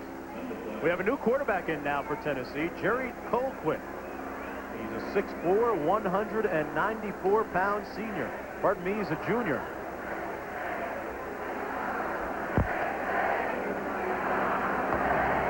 There was no contact by the player from the defense that went in the neutral zone. Therefore, we had a false start on the offense. Still 1st down. Speaking with some of the Tennessee fans who were staying at our hotel last night, and they're convinced, or the ones that I were speaking to, that he's gone. He's done. Who's that? Some of the Tennessee fans I was speaking to last night. Yeah, think who's gone? Think that Keith Schuler. Oh, I don't think there's any question about it. I can tell you for a fact he's thinking seriously and looking at representation. Colquitt passing. Incomplete at the 25-yard line. What's the reason for a college education? Basically to educate you and prepare you to make a living the rest of your life. There's more money out there right now for Heath Schuler than he could ever make. By coming back next year, he risks injury, and although I'm sure there would be a Lloyd's of London or some type of insurance policy to protect him, right now he is very, very hot. And the Heisman Trophy next year is not going to make him any more valuable. Yeah, I really think the people that say he should stay, or some of the people who say that he should stay and get an education, are somewhat hypocritical. Come back and get an education. You can probably buy the school. Sure. And Colquitt buys a little turf. He's planted back at the 8-yard line by Jeff Perry, number 82. 48 seconds to play in the game. I am all for education, but he's got an opportunity now to prepare himself, fix himself up for the rest of his life. He can always come back and get that education. If a computer science student gets a job offer in his junior season from IBM, I'd take it too. It's the same thing. Especially when you think about the money being offered.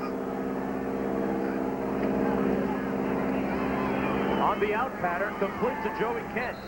I don't know about that, Mark. I come from an IBM family. They're struggling a little bit right now. Dump that stock. 12 seconds to play in Orlando at the CompUSA Florida Citrus Bowl, and Joe Paterno is going to notch his 15th bowl victory, and Philip Fulmer for Tennessee will fall to 1-1 in bowl games. I think they're trying to line him up for the Gatorade shower. He already got it. Wasn't a real good shot. Look at Joe, though.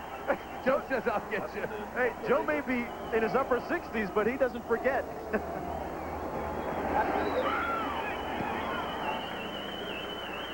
Hutton punting it away.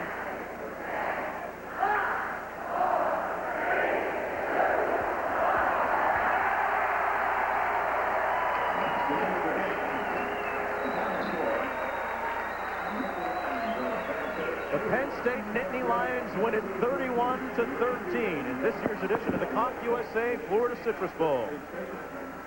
The outstanding offensive and defensive players of the game are Ingram and Rubin, Charlie Garner and Raymond Austin for Tennessee.